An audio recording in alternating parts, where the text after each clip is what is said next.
Okay, good evening, everybody. We are going to wait till 5 o'clock and we'll get started. Rebecca Smith is joining us online, so I'm just trying to make sure we have an audio connection with her, but feel free to chat about. Hello, Rebecca. Hi. Hi.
Okay, good evening, everybody, and thank you for being here on this first snowy, icy night. Thanks for braving the roads and getting out here with us. My name's Casey Morriser. I'm our board's vice chair, and I'm going to be serving as chair tonight. Rebecca Smith's going to be joining us by phone. So I'd like to go ahead and call the meeting to order and welcome you to the Coeur d'Alene School District 271 board meeting for November 7th, 2022. Would the gentlemen please remove their hats, and everyone let's stand and say the Pledge of Allegiance. I pledge allegiance to the flag of the United States of America and to the republic for which it stands, one nation, under God, indivisible, with liberty and justice for all.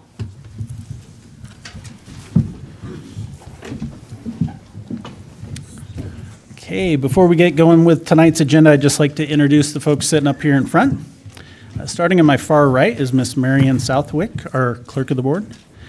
Dr. Sean Hawker, our superintendent, is to my immediate right. Next to me is Miss Leslie Bierke, board member, Miss Heather Tenbrink, board member, and Miss Allie Anderton, board member. And as I mentioned, Rebecca Smith is joining us via a Google Meets or phone connection. Can you hear us, Rebecca? Yep. Okay. Sure. Thank you. All right. Welcome. Okay. It's been a while since I've done this. I got to get back in the habit. Okay. So, is there a motion to approve tonight's agenda? So moved. I'll second. Okay, thank you. Any discussion? All in favor? Aye. An aye. Any opposed? Okay. Agenda is approved. All right, we're going to start out with our board recognitions then. All right, we have a lot of them this month, probably because it's the first month we've done it since June. So, our elementary September Teacher of the Month was Jackie Mercer. Jackie is a second grade teacher at Ramsey Magnet School of Science, and her colleagues said she gets to know her students thoroughly and what motivates each one. She has the biggest heart, and her students know she truly loves them. Next, our middle school Teacher of the Month for September was Carrie Carter. She's a health teacher at Canfield Middle School. Her nomination said she is always positive and willing to step up and help in any way possible. For high school, our Teacher of the Month for September was Zach Russell. He's the engineering tech and shop teacher at Coeur d'Alene High School. He's actually revived, that was a dormant program until he came and revived that program.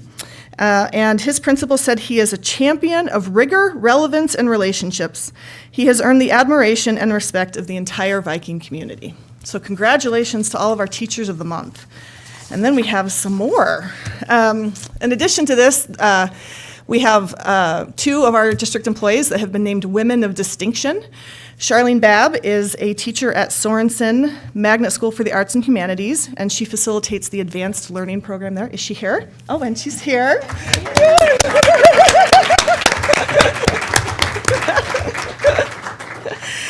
And she's also our student advisor, or our advisor for our student advisory group.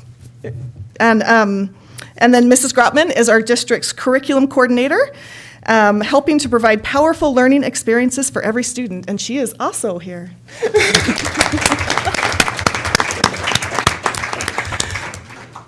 Also, for the Coeur d'Alene Mayor Awards in the Arts, we had Jim Phillips, who received the Excellence in the Arts Award. He's our instrumental music director at Coeur d'Alene High School, and has been for a number of years. And then Deborah Loy-Lind received an Arts and Education Award, and she's an art teacher at Bryan Elementary School. And we also had more. We also had Governor's Awards given out for arts in Idaho. And Christina Phillips won the Governor Award for support of arts education. She teaches 5th grade strings to 175 students in the Coeur d'Alene School District. And Sorensen Magnet School won a Governor's Award for Arts in Idaho for innovation in the arts. Sorensen is a school where students learn core knowledge through the fabric of arts and humanities. And, oh yes, there's more, that's right. There was the big event, which the Excel Foundation is a foundation that gives grants to 271 teachers for kind of extra fun things that the district doesn't fund to do in their classrooms. And they had their big event this past weekend, and they raised $240,000, so that is awesome. And for this school year, they have already funded 65 grants with $170,000. So that's awesome. Yay for the Excel Foundation. Yeah. And then additionally, then this, I think, awards will take place in January, but these teachers were named in the top 30 under 40 for Kootenai County Young Professionals. Priscilla Walsh teaches 2nd grade at Hayden Meadows Elementary School, and she was also our Elementary Teacher of the Year last spring. And Raylan Loken is our mental health specialist for the district. So huge congratulations to all of those members of our community. And I also want to give an additional little shout out to this morning I walked by and drove by some schools where staff were out clearing snow and clearing the sidewalks, and it was not nice this morning. So shout out to our crews that helped get us to school today. Drivers and maintenance and grounds crews, thank you. Okay. Thank you, Ms. Tinbrink. I'm glad I'm filling in for Rebecca tonight because I get to come up here and recognize someone who's done a lot of work with our district. So Scott Fisher, can you come up here with me, please? All right. Thank you for being here. Thank you. Okay, tonight we want to celebrate a person whose work is seen every day in our district, but who doesn't receive the recognition he deserves.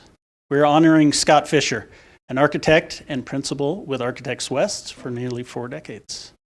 Throughout his career, Scott has been a valuable partner to the Coeur d'Alene School District. He has dedicated his time, talents, and expertise on projects at 13 of our district schools, including multiple projects at some of those buildings. Most recently, Scott was the lead architect for Northwest Expedition Academy, our newest elementary school.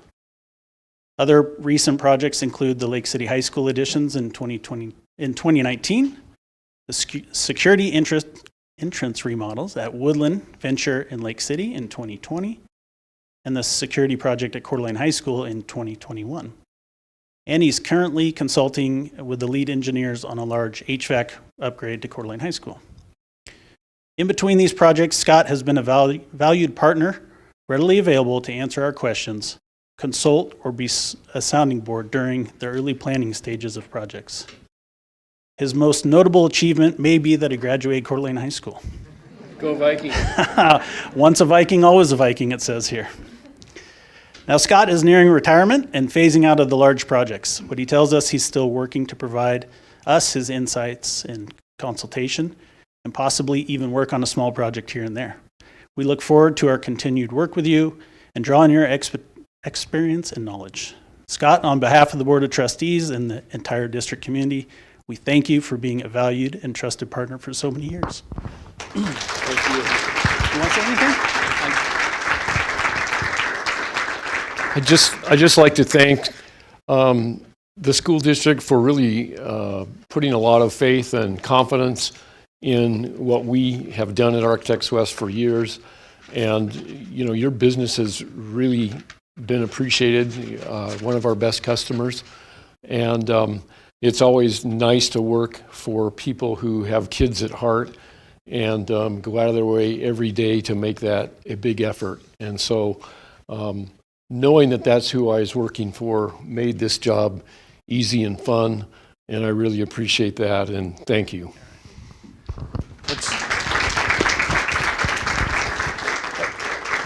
Hang on, Scott. Let me read this first. So this is a Board of Trustees Excellence Award to Scott Fisher in recognition of your time, talents, and vision in providing architectural services to Coeur d'Alene Public Schools for new and improved school projects.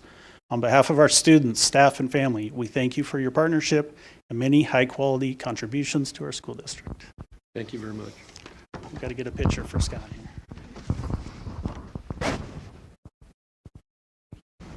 Hold on, your wife's trying to get a picture.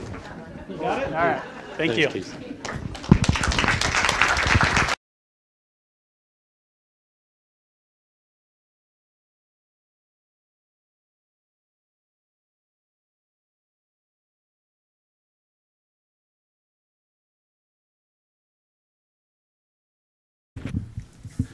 Okay. All right, so we're going to move on to our high school student body reports. And Coeur d'Alene High School, if you guys are ready, you're here in person, I'm going to let you go ahead and go first.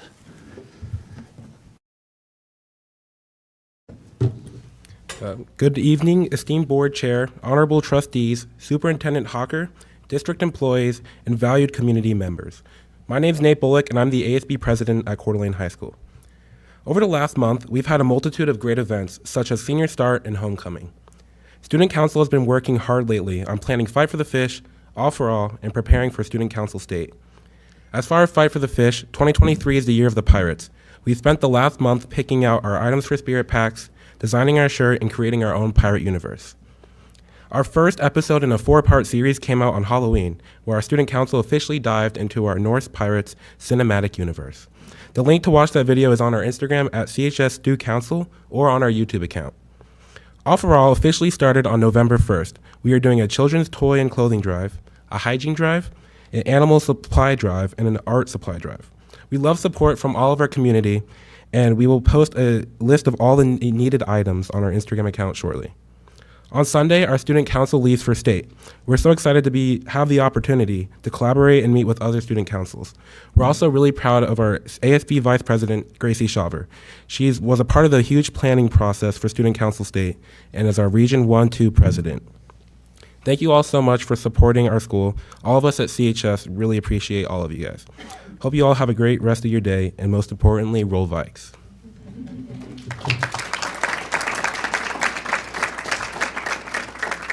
All right, thank you, Nate and Andy Jane and Kendall for being here. Okay, next up, we have a video from Lake City High School Student Council. Good evening, esteemed board chair, honorable trustees, Superintendent Hawker, district administration, and valued community members. My name is Jacob Carter, and I'm the ASB president here at Lake City High School. With me tonight is my fellow ASB secretary, Olivia Azzolini. First off, we would like to take this opportunity to congratulate our varsity girls soccer team on winning third in Idaho Falls this year. Volleyball took fourth as well. We are so proud of our girls and all of their hard work and dedication. They represented our school and community so well. The rest of our fall sports also wrapped up their seasons with cross-country boys heading to state, swim girls taking first in district, and swim boys taking second. Needless to say, our fall 2022 sports season was successful and exciting. We can't wait to see what our athletes do next season and beyond. Hi, my name is Olivia Azzolini, and I am the ASB secretary here at Lake City. This past week, our drama department opened up its first show of the year, Puffs. A huge shout out is due to our drama director, Mr. Bell, and all of the amazing student actors and producers who made this hilarious and extremely impressive show possible. We are very excited for all our students that will be participating in our ski and snowboard and trap and ski clubs that are both starting up this month. With winter sports starting as well, it's a great time to get involved as a T-Wolf. Now I'm going to hand it back over to Jacob, who will inform you about some of our college and career news. In college preparation news, College Application Week was last month, and our college and career advisors helped over 300 seniors apply for Idaho colleges. This is huge as an accomplishment, and also it helped our seniors with so many other things too, like finding scholarship opportunities, scheduling visits with college representatives, and keeping our students informed on FAFSA and college and career fair nights. Next, I'm going to hand it right back to Olivia to inform you on what we have to go with next week. So last Thursday, our student council and Sources of Strength groups hosted a trunk or treat in our parking lot for K-5 kids in our area. It was a huge success and a big turnout and fun for everyone involved.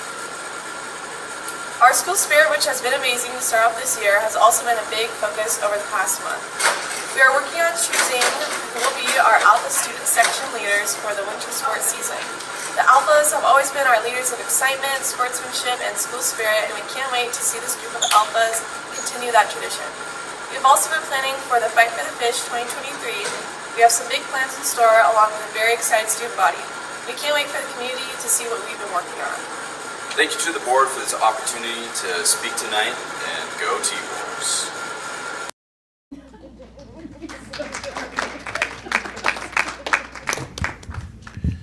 When they do the videos, they've got to get those to us last week. So I think I saw over the weekend Lake City High School women's swim team went on to win state back to back. So congratulations to them.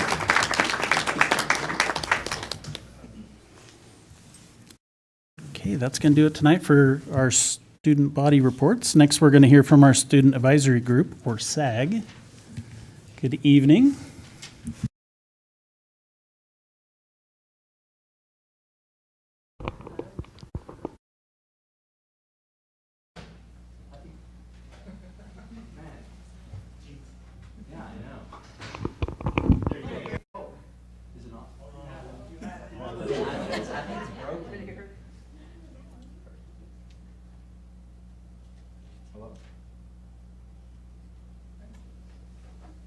Oh, there we go. Look at that. Well, so that was my introduction. My name is Luke Sharon. I am the vice chair of our student advisory group for this year. We want to thank Dr. Hawker, Dr. Nelson, Ms. Morrison, and Mr. Derrick for supporting SAG and allowing our program to continue and thrive. We also want to thank our school board members for inviting us to today's board meeting. First, we're going to start off from hearing statements from each brand of SAG, starting with our middle school friends, Jacoby and Francesca. Thank you. Dr. Hawker, and our school board representatives. Thank you so much for having us. My name is Jacoby Jamison, and I'm an 8th grader at Campfield Middle School. I'm excited to be a SAG representative this year because helping the students is something that can last for years. In our first meeting on Tuesday, October 26th at Lakes, we spent our time getting to know each other, setting team agreements, and talking about our hopes this year. We also discussed what SAG accomplished last year and how we will begin with our interventions this year. We have 2 big items as we move into November. The first item is getting the word out about SAG representatives and who we are. Posters are being made with pictures of the middle school SAG representatives. A second SAG suggestion box is being ordered and placed in prominent locations around our schools, so each middle school will end up with 2 boxes. We are working to get announcements out about this team and have brainstormed point people at each school.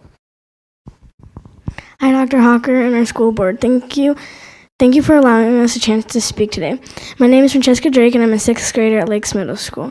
I'm excited to be a SAG representative this year because I've always wanted to help kids at school and make everything better. The second big item that we are working on in November will be gathering student input from all middle schoolers. We are asking for our administration teams to have all students complete our anonymous student input survey before our next meeting together on November 29th. What are our biggest concerns facing middle schoolers right now? We will analyze these results at our next meeting and problem solve potential solutions. We look forward to having our administration teams and Ms. Anderton present at this. Thank you again for having us. Thank you, Francesca and Jacoby. Everyone give a round of applause for them. And now we're going to give it to Archer, our elementary school representative. Hello, Dr. Hawker and board members. My name is Archer Harris, and I'm a student advisory group representative for Ferdinand STEM Academy School, and I am a 5th grader. This is my 2nd year in SAG, and I am excited to accomplish some great things like we did last year. We helped one of our former SAG members with their passion to get more awareness about dyslexia font books into our libraries and in our schools. We might be the youngest of the entire student advisory group, but we have a lot of enthusiasm and we are passionate about a lot of different things. So we can also eat just as much pizza as the middle schoolers and high schoolers do when they have their meetings. During our first meeting, we spent part of the time establishing meeting norms and getting to know members from each of our 12 elementary schools. We discussed our suggestion boxes and had new ones delivered to our schools. We also discussed ways to get word out about SAG and designed a suggestion information set, which will be the same for every elementary school. Our next goal is to speak to our office managers and principals about making an announcement to our school community about SAG and what our suggestion boxes are used for. We'd also like to obtain permission to create posters, a poster with a picture of each of our elementary reps to place at all the schools. This will bring more awareness of SAG in our school communities. All of us in the elementary student advisory group, thank you for giving us this opportunity. We are looking forward to a great year. Thank you. Thank you, Archer. Thank you. Alrighty, so now I'm going to talk about our last high school SAG meeting. First, we talked about the dress code policy. SAG members reviewed the current dress code and sent suggestions for general dress code revisal to the district office for consideration. These suggestions include the removal of the no pajama rule and less descriptive wording towards women's clothing. We are more than happy to readdress this issue at our next meeting if the district office would like more specific changes to the actual policy or complete draft revisions. We also talked about the facility animal policy. The students discussed upcoming policy 2585 and felt in support of having trained facility dogs in our schools. We also talked about the topic of hate speech It is an issue, and it shouldn't be left unaddressed. Most students would like to see more repercussions for their peers using hate speech. We sent those types of suggestions to the district office. We also talked about the fight policies. The students discussed some concern over how fights are handled by administration and the policy that both parties involved are suspended. We sent our concerns to the district office to consider protecting the victim of a fight and their discipline record being protected more. Lastly, we talked about bathrooms and privacy. This was one of the key points that we focused on during our last SAG meeting. Students were very concerned with the issue of privacy in the high school bathrooms. At Lake City specifically, students felt like there are bigger than normal gaps in the ladies' stalls that make it easy to see their peers using the restroom. We were wondering if these can be fixed. Also, there are no dividers in between the urinals for the boys at both high schools, which makes for some very uncomfortable situations.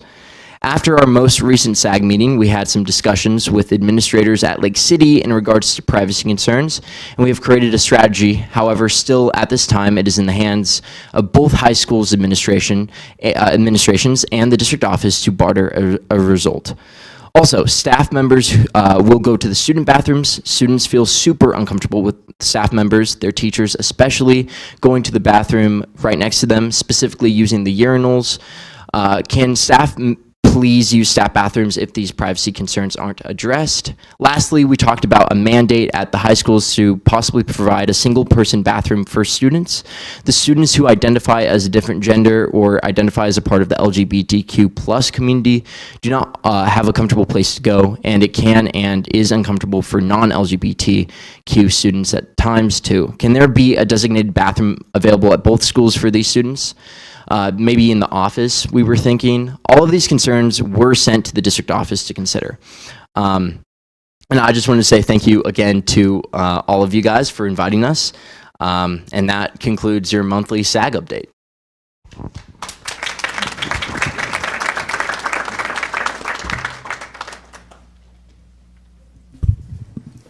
Okay, well, thank you all for being here and sharing with us on SAG.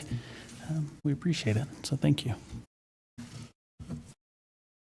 Next, we'll move on to our Coeur d'Alene Education Association report. Good evening, Aaron.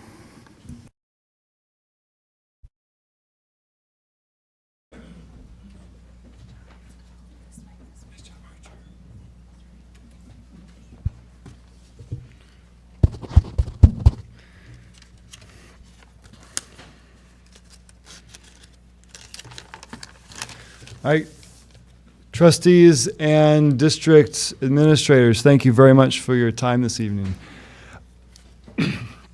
First of all, I'd like to thank you for all the work that's been gone into preparing for the levy decisions and looking forward toward this entire year of how things are going to go.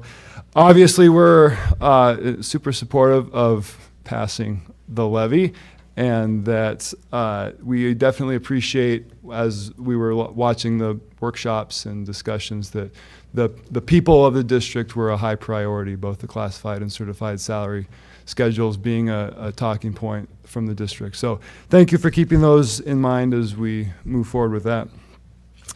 Throughout this year, I'll continue to try to update about how the CAPS process has been going, and not overburden any single evening with the whole picture. But I'll bring up the leadership issue this evening because it's an interesting sort of puzzle for us right at this moment.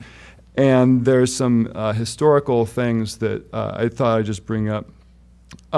This past spring, when they shuffled all the funding around, the state funded leadership stipends disappeared into the pot of insurance money that the state had put aside. And so that also got rid of the stipulations that leadership money was not negotiable funding. So now, as the district has agreed to continue that funding, we are now in this situation where we are going to be discussing the continued stipends for leadership. And also, importantly, I keep trying to remind everybody this is also including the hard-to-fill position label that historically that leadership money has funded. And so moving forward, whether or not we still consider those hard to fill positions in the same breath as the leadership money will be in sort of another discussion as we move forward.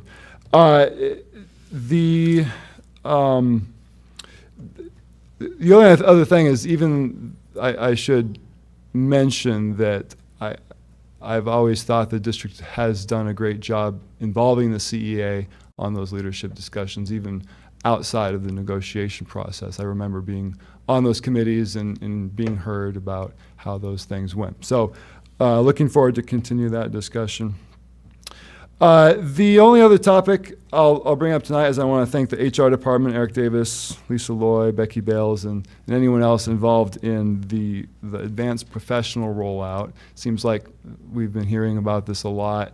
And the technicality of bringing that to light, it turns out, was a lot more complicated than anyone had expected. And so I really appreciate the extra work that the district has done to make sure the teachers who have qualified for that are actually getting it, because I think everyone did not realize how much they were signing up for to solve all those problems and get that going. But it sounds like moving forward, the procedures and workflow of all those things are almost ironed out. So thank you again for the district for the work on that. Look forward to continuing the work in the CAPS discussions, and thank you again for your time this evening. Okay. Thank you, Aaron.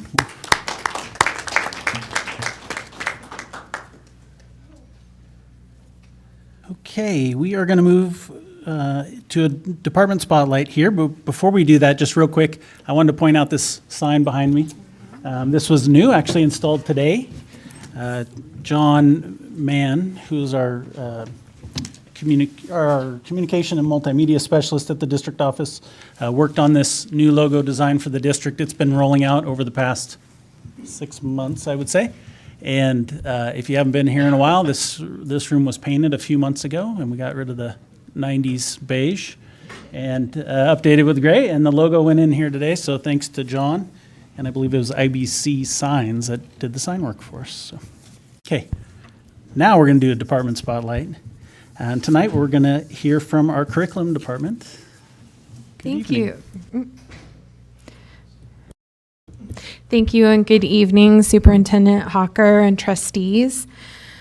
I am privileged to get to speak about the curriculum department this evening, and all the work that we get to do in that. And I apologize if I get a little too lengthy, but I'll try to keep it brief. But curriculum development is really exciting to me, and so there's lots of cool stuff to get to share that most people never ask me about, unfortunately.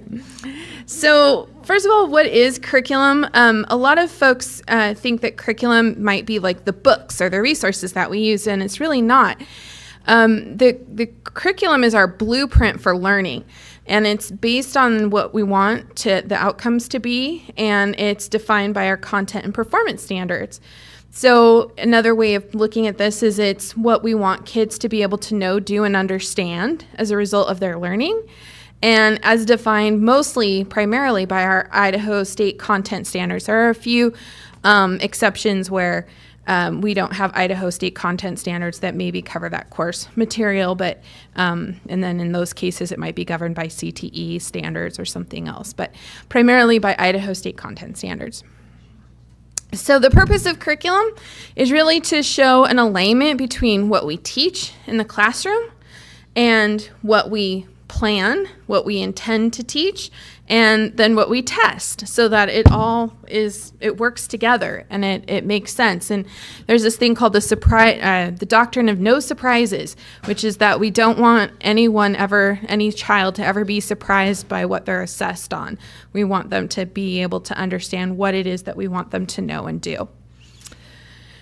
And so you might remember back to 2019 when we had the curriculum audit. As a result of that, we did a lot of work around our processes and procedures. And we created this curriculum cycle. And so there are 4 phases to our cycle. The first is really this envisioning phase, like what is it that we want our curriculum to do, to result in for our kids. And we look at the essentials, or we look at the Idaho content standards, we identify essential standards so we know what it is we want to teach. And then we move into an adoption phase to decide what are some resources that are going to help us get there. And then we look at the alignment phase, which is really like, okay, we know what we want. We have these resources that are intended to help us. How are we going to align these all together? And then we start rolling it out and teaching it, and we monitor. We say, how is this working? How are our kids doing? How are our teachers feeling? What are the things that we need to adjust and move on? And there are lots of different ways that this can look. Sometimes we crunch the envisioning phase and adoption phase together, depending on our needs. Sometimes the alignment phase can take a little bit longer, or the monitoring phase can take a little bit longer. So each of these phases doesn't necessarily represent a year's worth of work, but it could. And just a little reminder that the curriculum is not the resource. So, sometimes we might think, oh, okay, we adopted this book or this resource, so that means we're going to follow it page by page and go all the way through it, and that's just not the case. We want to make sure that our resources are fitting our curriculum. So, for example, something really cool that happened was when we looked at the social studies adoption, the 6th and 7th grade teachers, they had gone through that whole first phase, and then they decided, we can use the same textbook for 6th and 7th grade because we know that it covers all of the content that our standards require of us for both 6th and 7th grades. And so that actually created an opportunity for continuity for our students. So that was kind of a cool thing that happened. So again, it all starts with standards, and the Idaho State Department of Ed, they tell us that all students graduating from Idaho public schools must meet state adopted content standards. So that's where this all starts, is we have to have the standards. And that's our foundation for everything, and they're the minimum threshold. Now you as the board can adopt above and beyond what Idaho State requires, but we may not go below that. And in order to illustrate this, I brought in 2 standards from civics and government. These are social studies standards. One is in kindergarten level and one is at high school level. And what's kind of cool about this is that you look at standard 4, civics and government, and at kindergarten they're saying students in kindergarten will build an understanding of foundational principles of the American political system, the organization and formation of the American system of government, and that all people in the United States have rights and assume responsibilities. Well, then you go to 12th grade, and it says, students in the American government build an understanding of the foundational principles of the American political system, the organization of the formation of the American system of government, and that all people in the United States have rights and assume responsibilities. And then they tack on these extra 2, the evolution of democracy and an understanding of comparative government. But what's neat is that you see that in kindergarten, the way that this actually looks is that at kindergarten, kids are just starting to learn about American government by being able to understand that they can name some rules and the reasons for them. But then at the high school level, they have to be able to describe the origins of constitutional law and Western civilization, including the natural rights philosophy, the Magna Carta, common law, and the Bill of Rights in England. So what's kind of cool is you see that it just starts in kindergarten with kids being able to say, hey, there are rules and there's reasons for rules. And it works all the way through until you get to high school and you get to that very complex standard. So kids are learning over time. And we call it, when that happens, we call that spiraling. When kids go deeper over time, that's spiraling. And when we articulate that or explain that in our curriculum, we call that vertical alignment. And so that's just kind of a beautiful thing to be able to see how we start all the way back in kindergarten and go all the way up to 12th grade and build intentionally over time. And this is the work of our great teachers in our district and what they do so beautifully. So when we design curriculum, these are some of the questions that we come together to ask. When should each standard be taught? That becomes our scope and sequence.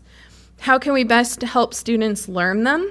And how do we help them care about it, right? That's relevance and engagement. That's what we have to, like, I can stand here all day and talk about the Magna Carta and how exciting it is, but I really have to get into the mindset of the kids that I'm teaching and think about how am I really going to make this relevant to them. How will we know if students have learned the content? These are the 4 questions of the PLC that Dr. Hawker is helping us learn more about. What will we do if students haven't learned the content? How are we going to help them? And what will we do if students already know the content? So if students are already there and we need to push them forward a little bit or enrich or deepen their understanding, those are the things that we as a district work on making sure we understand. So then these are kind of the steps in our process, which you're probably familiar with by now. We think about resource adoption. We bring documents to you and we make recommendations to you. We say this is our best work that we're putting forward. We believe this is what's going to help kids learn. In the past, we've had this go out for 30-day reviews to the public, and then we bring it back to you with their comment. You make a decision, and if approved, we implement, monitor, and adjust as needed. And then any substantive changes that we make to any of these documents require public review and your approval. And then tight and loose, we have a tight and loose framework. So under what's tight, we have standards, pacing by semester, primary resources, and formal assessment. So those are the things that we agree to hold hands on and make sure that we are in alignment with as a whole district. But what gets loose is, I know teacher autonomy is very important to all of us. So how we do it, the lesson plans, the responding to students' needs, the informal assessments, sometimes also known as formative assessments, those kinds of things, those in-the-moment decisions, those things are loose because teachers need the autonomy to be able to teach in the ways that work best for their students. This year, it is so exciting to get to add to the curriculum department, or kind of under the wing of the curriculum department, these instructional coaches. We've had instructional coaches in the past, but we've never had a cadre organized in quite this way. So now we have instructional coaches who are organized by elementary, secondary, and content level. So we have 2 coaches who are addressing ELA, 2 who are addressing math, 2 who are addressing science in particular, and 2 who are addressing social studies. In addition to that, each coach works with 2 different schools. So all schools, all elementary and middle schools and Venture High School have dedicated coach working with their school, and they work with each of these coaches work with 2 different schools. For our comprehensive high schools, they can tap into any of these coaches as needed. So, for example, if a school is really wanting to work on, for example, social studies or ELA, they can tap into Tara or Amy and ask them to come and work with them. So 30% of a coach's time, this is brand new kind of to our system, 30% of a coach's time is spent in one building, 30% in another building, 30% is focused on their district curriculum work, leading curriculum cycles and curriculum teams, and 10% of their time is focused on learning together because we're coming together as a team, so we need to kind of learn how to do this job together. And this is just an example of a menu that our coaches will give to administrators or teachers about the different types of services that they can offer in their instructional coaching time. I won't go over all those things, but those are examples of they could work one-on-one with a teacher or in a small group or a whole building. And then they can work on district-wide and individualized curriculum support. Their 10% learning time together. We have been holding Friday weekly morning meetings and monthly day-long retreats to increase and improve our learning. And our work for the 2022-2023 school year will be to work on ELA phases 1 and 2. So if you remember, I said sometimes those can get scrunched together. We're going to work really on the envisioning phase as well as the adoption phase for ELA. We're going to work on responding to dyslexia K-12 legislation in support of students. One of the great things that occurred as a result of our SAG students is that we had some dyslexia legislation that was approved, and so we're really working on making sure that we help all teachers meet the qualifications or the needs that are required by that. We are running and responsible for the Lab Host Network, which ensures that we have effective teaching in every classroom through safe, collaborative, and supportive environments. And we hold 3 institutes a year, Deeper Learning Institutes a year. And we have lab hosts across our district at all different grade levels. We are working on 6 through 12, phases 1 and 2 for science. So again, that's the envisioning and adoption phase. We're working on phase 3 for social studies, meaning the alignment phase. We've already done the adoption and the envisioning, so now we're really working on that. In math, we're working on creating common formative assessments and so we're in between phases 3 and 4. We're monitoring and adjusting. And then through cross-district collaborations across the district this year, through 4 cross-district collaborations, we're really working on phase 1. So we'll be identifying essential standards across the district for all secondary content areas and for ELA in K-5. Phew. So I'm very honored to get to represent the work of the curriculum department. There are a lot of wonderful people who are behind all of this and supportive of this. And if you have any questions, I'd like to stand for them now.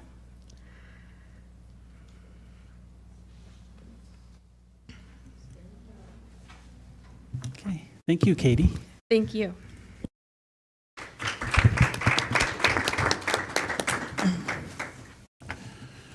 Okay, now it's time for our public comment. And before we do, I'd like to just read the following announcement.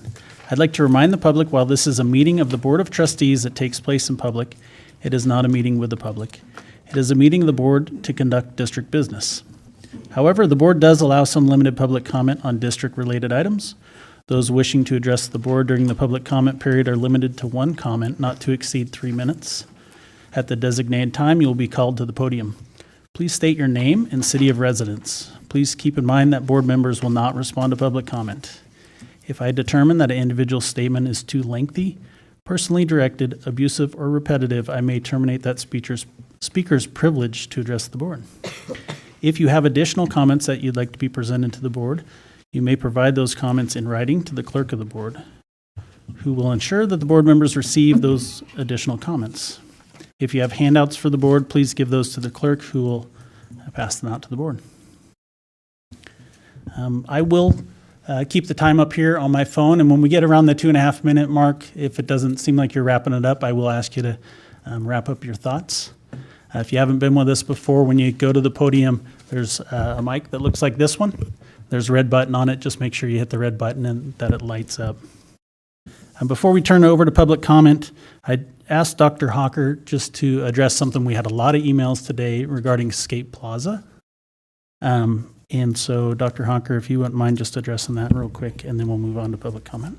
You bet. Thanks, Acting Chair Morse-Rowe and members of the trustee. Yeah, I think I'm assuming you've all received several emails today in regards to Skate Plaza, and obviously Rumorville flies well.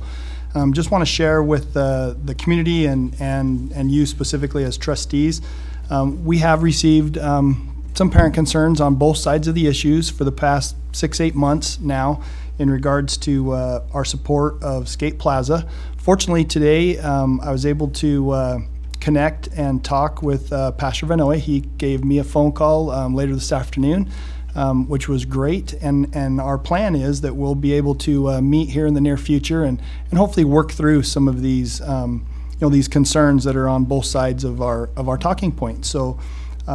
There was a lot of comments in your emails that you received today in regards to, formal boycotts of Skate Plaza and whatnot.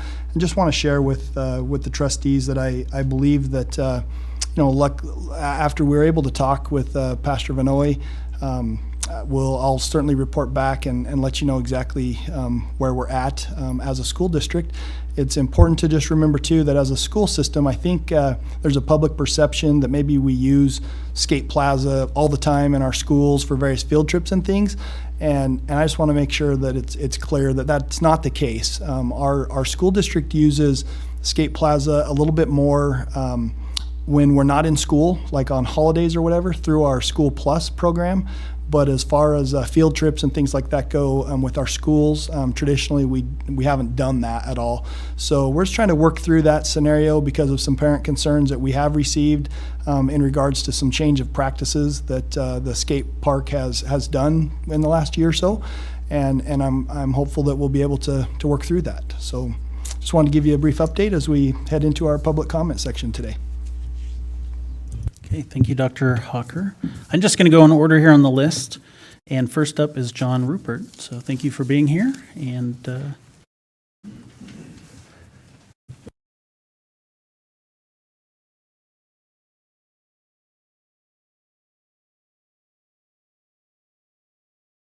how's that? Okay. I haven't addressed the board in a number of years. I have a degree in business management, cum laude. Been a fireplace contract for 44 years. I teach skiing and snowboarding. My wife's a lifetime certified retired teacher. I also have a children's specialist in teaching skiing. I am by no means the teacher my wife is. And one thing I want to make sure that everybody understands is teachers are incredible. And what they do, my grandmother's a teacher, my wife is incredible. We need to thank them for how hard they work. My critique is for the board, for the superintendent, because the school district is run incredibly inefficiently financially.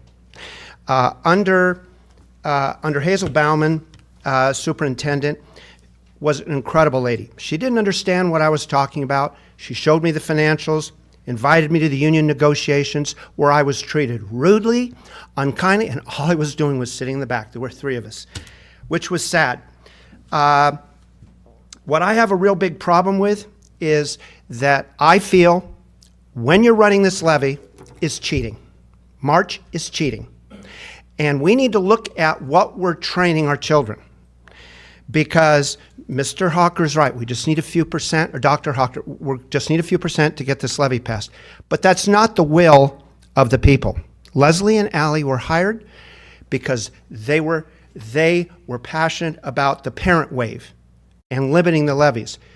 The board, I'm critical of. You chose a person who fit your scenario, and of course it's a 3-2 vote now against them. You want to put levies in perpetuity. Wrong. That is so wrong. And I don't see any qualification for $13 million. Supposedly we're supposed to get out of the $400 million. Why don't you drop the levy back if we get the $13 million? You don't have that in there. I did an audit of a number of school districts in the country, rural areas, and I found they operate on a 30% support staff. The last time I checked, 51% of the staff weren't even teachers. Yes, I think we need to seriously look at reducing the staff by 20%. If you look at charter schools and if you look at private schools, they operate on a far less support budget. No, they don't have to teach some of what we have to do.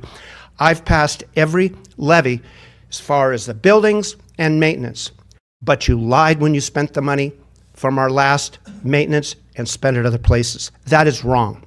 I'm going to suggest that what you do is have one of the business classes. One of the business classes audit and make recommendations, and you seriously look at them. We don't need to double levies. And that's essentially what you're going to do by doing 35 grand. My only, and a lot of people's only, retirement is our houses. And I can't afford $2,000 a year, which is what it's headed for me this year. And the kids need to be, number one, teachers need to be paid better than they are. But you can't have a Taj Mahal in a commercial district. You need to be back in an old school. Thank you, Mr. Rupert.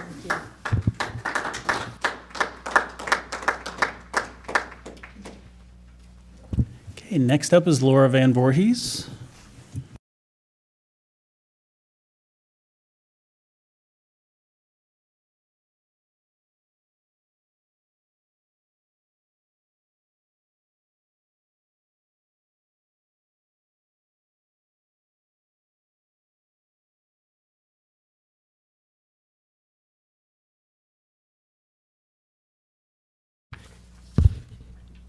Testing. Okay.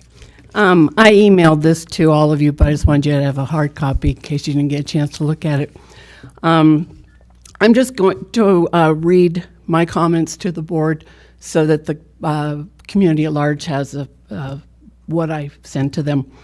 I let them know this is a year anniversary that I was handing out critical race theory brochures, and so this is kind of fitting that I'm still talking about it, and only we're talking about social emotional learning this time, but it's all the same stuff. It's important that the community at large understand that social emotional learning is a grave threat to every student, every parent, and the community at large. Social emotional learning has been presented to you as helpful to students for a number of reasons. It keeps changing. It's not good for mental health. It's not good for suicide prevention. And I suggest social emotional learning will only confuse children and make them more likely to do harm to themselves or others. I would direct you to newdiscourses.com, James Lindsay's newest podcast that came out for public viewing today. And it's titled, Can We Trust Social Emotional Learning? It's about a 2-hour podcast that goes into great detail. He outlines the United Nations Educational, Scientific, and Cultural Organizations, UNESCO's attachment to social emotional learning. It's a globalist agenda to have all children, parents, community members, every citizen. It sounds like nuts, but it is, and it is nuts that these people that are controlling world organizations want us all to think like they want us to think. And it starts with preschool kids, younger if they can get them, so that they never know any other way to think. And it is happening in this school district as much as they want you to think it's a good thing. It's terrifying, and I recommend all of you look into it for yourselves and make your own judgments. Something I wasn't going to talk about until I heard this young man talking about hate speech and bathroom policies is the equity and inclusion that are links on James Lindsay's podcast that you can look up and read too, which I have. Equity and inclusion are the core principles of critical race theory. This does not support the answers for our community comments about critical race theory and supposedly not being taught, embedded, or included in our school district. Social emotional learning is the vehicle with which to deliver critical race theory. That's 2.5 minutes, Ms. Voorhees. It is. Critical race theory is being practiced. The theory is not being taught, as somebody might indicate. It is being practiced. And so anyway, that's about it. I just want you to look into and scrutinize what is being done to the children, to the teachers, to the parents of this community. It's not good. It's only going to lead to great downfall and great anxiety and pain for a lot of good people. Thank you. And it's anti-Christian principles. Thank you. Thank you, Ms. Voorhees. Okay, next up is Howard Coons.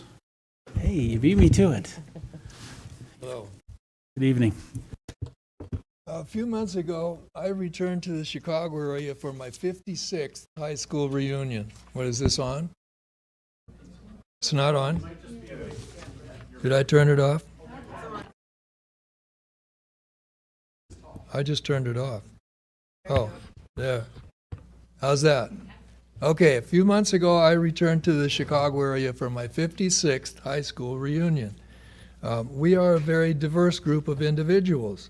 Let me say that another way. There's a lot of diversity within my high school class. And here are their portraits.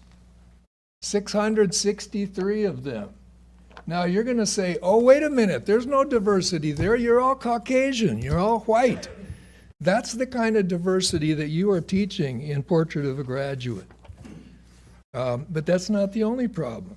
Portrait of a Graduate intends to shape everything about students so that they think alike, they feel alike, they react in the same way. Indoctrinate, indoctrinate. Turn out a product, Portrait of a Graduate, singular. It's not the task of the public schools to raise our children. What is truth? Jesus said, I am the way, the truth, and the life. While praying to God, he said, thy word is truth. Jesus is the incarnate word of God. The Bible is the written word of God, and God's word is truth. Here's another question. Which came first, the chicken or the egg?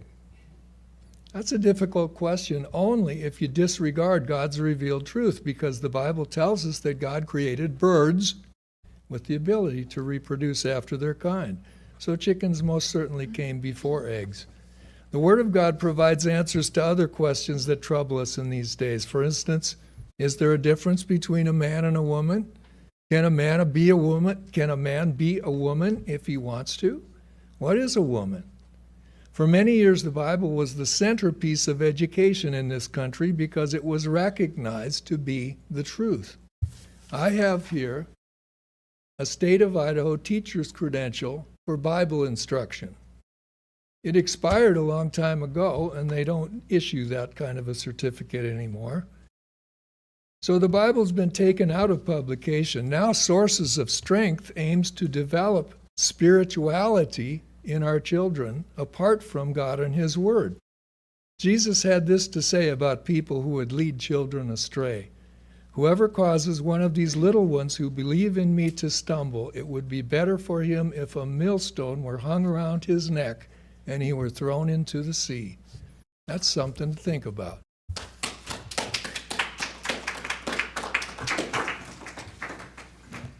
Okay, thank you, Mr. Coons. And last up is Megan Dardis. I'm sorry, Coons? Yeah. Okay, thank you. Different spelling, same pronunciation. Well, hello, Coeur d'Alene School Board trustees, Dr. Hawker, and others.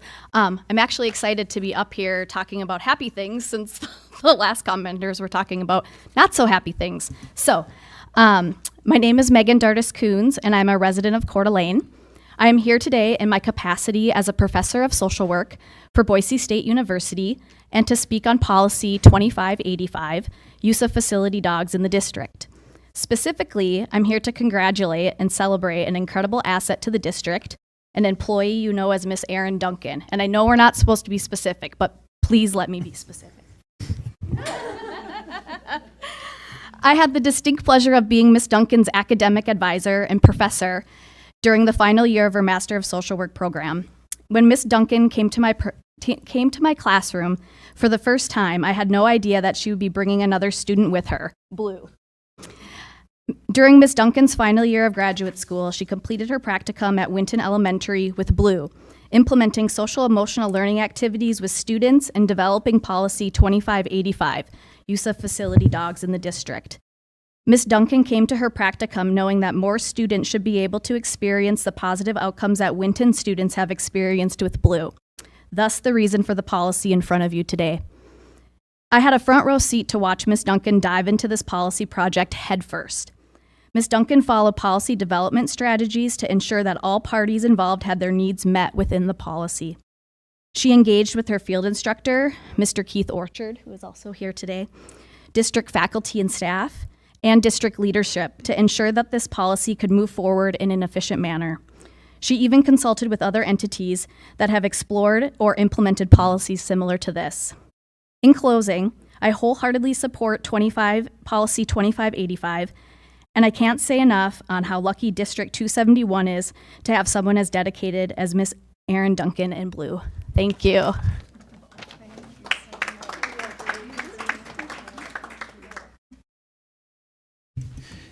Thank you, and that will close public comment for tonight. Okay, we'll move on, and we're on page 2 now. At the top there for our consent agenda, our action item consent agenda. Is there a motion to approve tonight's consent agenda? Can I make a motion to pull I out for more discussion before and then pass the rest of it or vote on the rest of it? Yeah, so would you like to make a motion to approve consent agenda items A through H, and then we'll Sure. discuss I? I make a motion to approve consent agenda items A through H at this time. And second. Thank you. It's been, motion's been made and seconded. I actually Any have discussion? a question Okay. about regarding the school buses. So a consent right now would be a consent for non-seat belted school buses. Is that? Okay. Okay. Okay, that was my question. I'm ready. I think the way I read it, Jeff, I don't know if this is on you, but the seatbelts are as an alternate in this bid, is that right? Or they were? They were. Right. Oh, so- right, but it's, right, to move forward without. Yeah, the motion's written that it was be approval and consent without seatbelts, and if the board would like to further discuss that, there's a, they can pull it off and discuss that. But I'm That's good it? with that. I Okay. feel like the transportation department has explained their position well in our packet, so. Okay. Any other discussion on items A through H? Okay, then it's been moved and seconded. All in favor? Aye. Aye. Aye. Thank you. Any opposed? All right, motion carries. Okay, so let's have a discussion on item I. That was your intention, correct? Okay. Do you want to start? Sure. I did ask a question earlier about the cost here. It seems rather high for me, and I did get a response that we have a relationship with this company. And I guess I'm wondering, have we sought out competitive bids? Because this does seem really pricey, and compared to the past levies, this one is almost double. So I would like to see maybe some competitive bids, or at least get a couple others to see if this one is in line. If I may address that, first in regards to the amount, it is about double of what was spent in the 2021 levy work, but that's because there's 2 levy questions this time, whereas before there was 1. So there's a plant facility levy on the docket as well as maintenance and operations levy. So that's that. And then no, we did not seek additional bids or anything because we treat this as professional services, and you're not required to bid out any professional services. They really are about the only game in town in order to do that. They know our community, they know our opportunities for sharing out social media and all of that stuff. So we treat that differently than we would if we were to go to bid for a product. It's considered a professional service. Okay, aren't we intending to reach the same number of people though? And wouldn't that be the objective of this service, is to reach that number of people? Not necessarily about 2 different things, but just to reach those number of people? The work, yes and no. There's 2 specific targets here, two specific campaigns, if you will, that have got to be educated. So that's going to require additional work. This proposal is up to the dollar amount, the $75,000 that's listed there. Certainly, if we can spend less, we will. In years past as well, there are lots of things that it's expensive to educate our community in regards to any levy, and that is another reason why I believe it's imperative that we don't spend this money for ongoing levies, and the perpetuity question will eliminate that, so we don't have to do that each and every year. or each and every every other year. So there's no question. I mean, as you can imagine, just to send home one mailer, it's super expensive with as many households as we have in our school district. So and the fact that this levy is, as has been explained in the answers from the trustees, this levy is 25% of your operating budget. And so for the board for the district to spend about $75,000 in educating our community on both levies is a very it's very frugal, quite frankly. We could spend a whole lot more doing a whole lot more things, but we're trying to find that specific balance. Dr. Hawker, we mail home, correct? Not just to the kids and the students and the families in the district, but all throughout Cooney County, correct? So we're mailing to everyone. That is correct. And so even since our last levy at this level, hasn't postage just increased overall?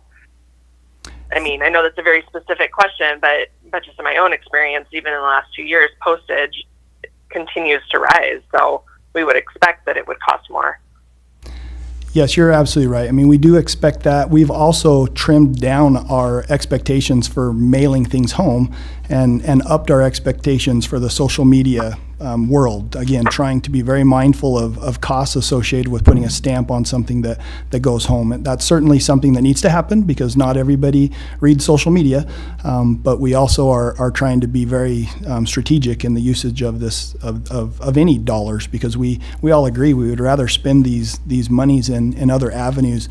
But when it comes to, we're hoping that this will be the last time that we have to spend those monies for a levy education for this M&O levy. It's been on the books for a long time. The boards could have put this in perpetuity many years past, and now as the levy has grown to 25% of our operations budget, as I've stated before, it is just nearly impossible to manage a budget with a 25%.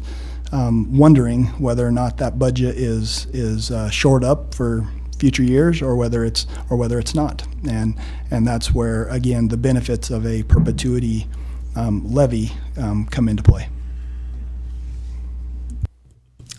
Was this money set aside and budgeted for? Has it already been allocated? And if so, from what fund? Ongoing, when we built the budget, we knew that there would be some expenses associated with at least a couple of levies. Certainly, we already spent some money on the plant facility levy that did not pass in August. So we are having to shuffle some funds to pick that up. But yes, we did plan on having some communications budgets. In fact, in years past, our communications department really hasn't even had a budget. And this year, for the first year, we've been able to put one together for this specific purpose. Would Shannon be able to explain to us where those monies were shuffled from to be able to cover that additional burden? Shannon, do you feel comfortable doing that? I'm not sure how I would answer that specifically, but yes. Yeah, so communication, the SPFL has pretty much surpassed the one-time communication budget. I have some funds in Forest Reserve that I can pinpoint specifically for this initiative, and the other will have to be, we'll have savings with vacancies, but it is a one-time increase to the budget. We do have a healthy reserve, as we'll go to the audit report and see, but no, it wasn't, that $75,000 was not budgeted with adopted. Thank you. I like that you said that you feel this is frugal. I think I'm far more frugal than you are, and I would like to see, I think especially in this economy, that we can negotiate this if we need. I understand the need for getting information out, but this just seems like way too much money. So that's my thoughts on that. I would really like to see some other sort of bid, at least from some other agency.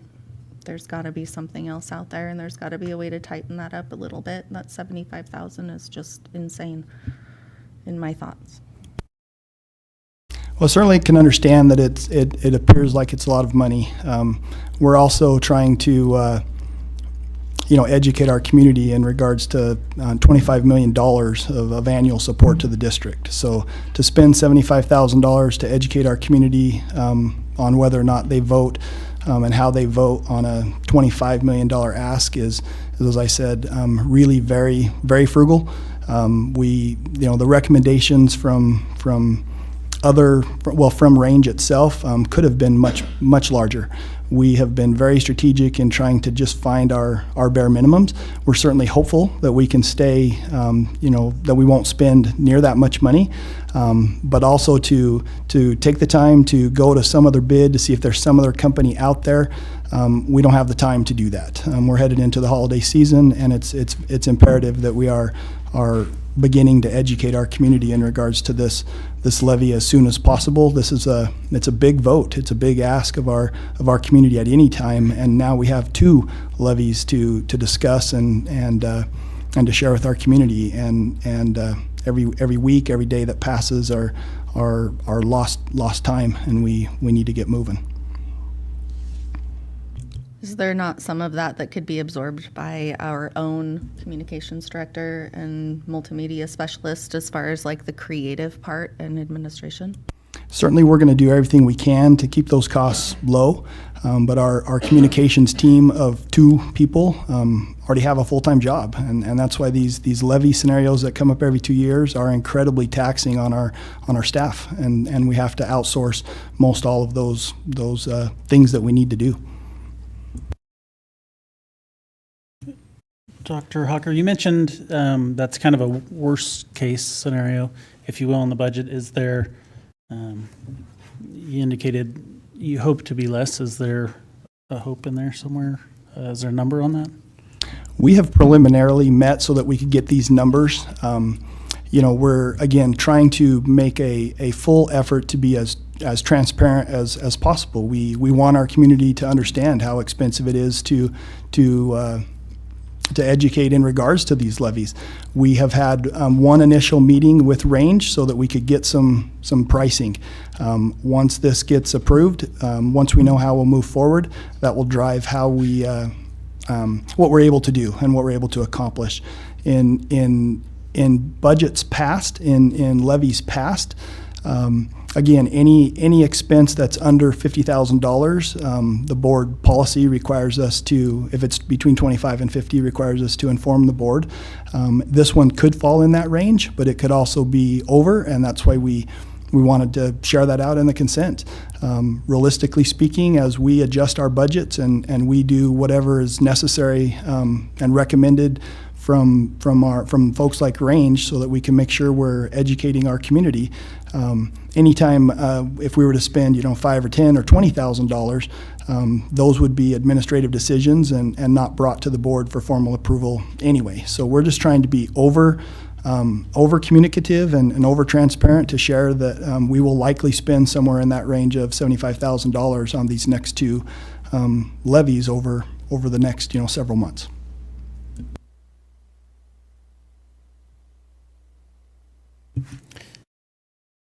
Thoughts?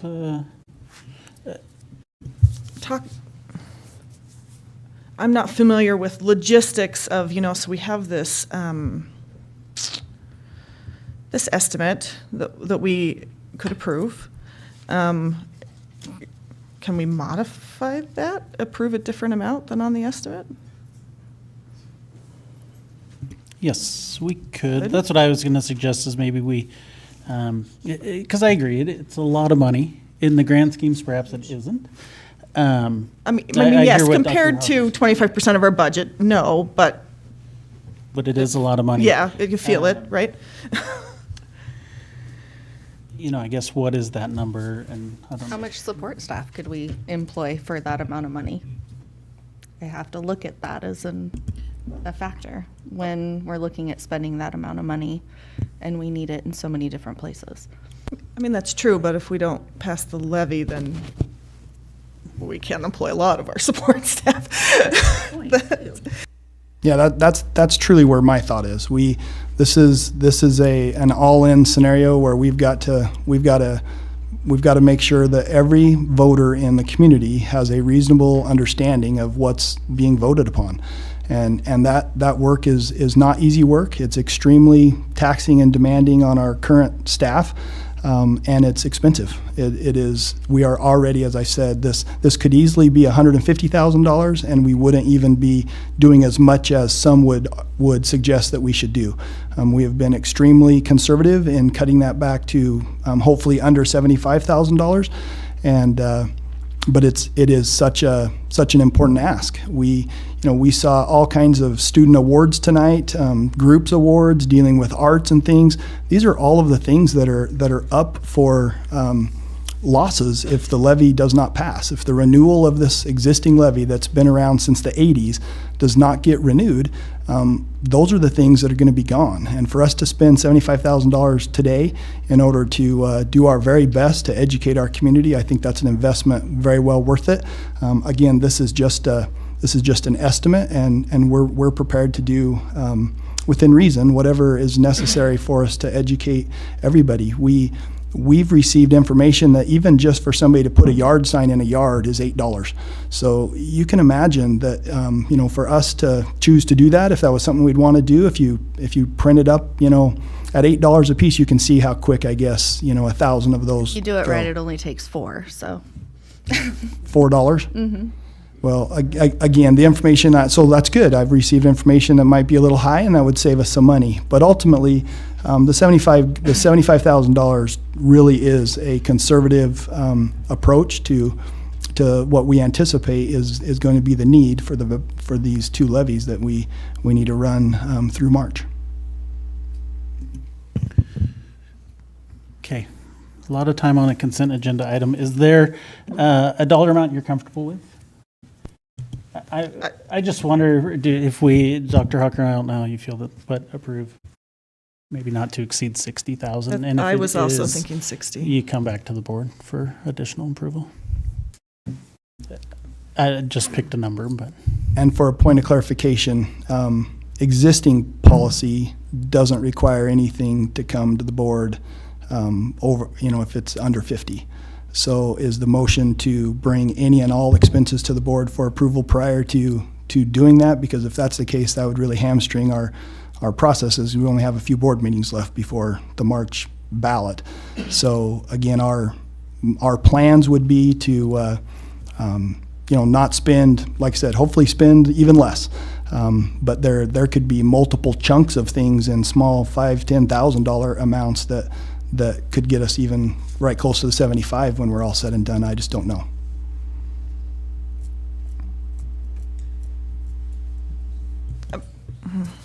I think I'm comfortable just motioning to approve a contract with Range Northwest to assist with community engagement and public information outreach, not to exceed $60,000. Is that? That's a motion. Okay. Is there a second?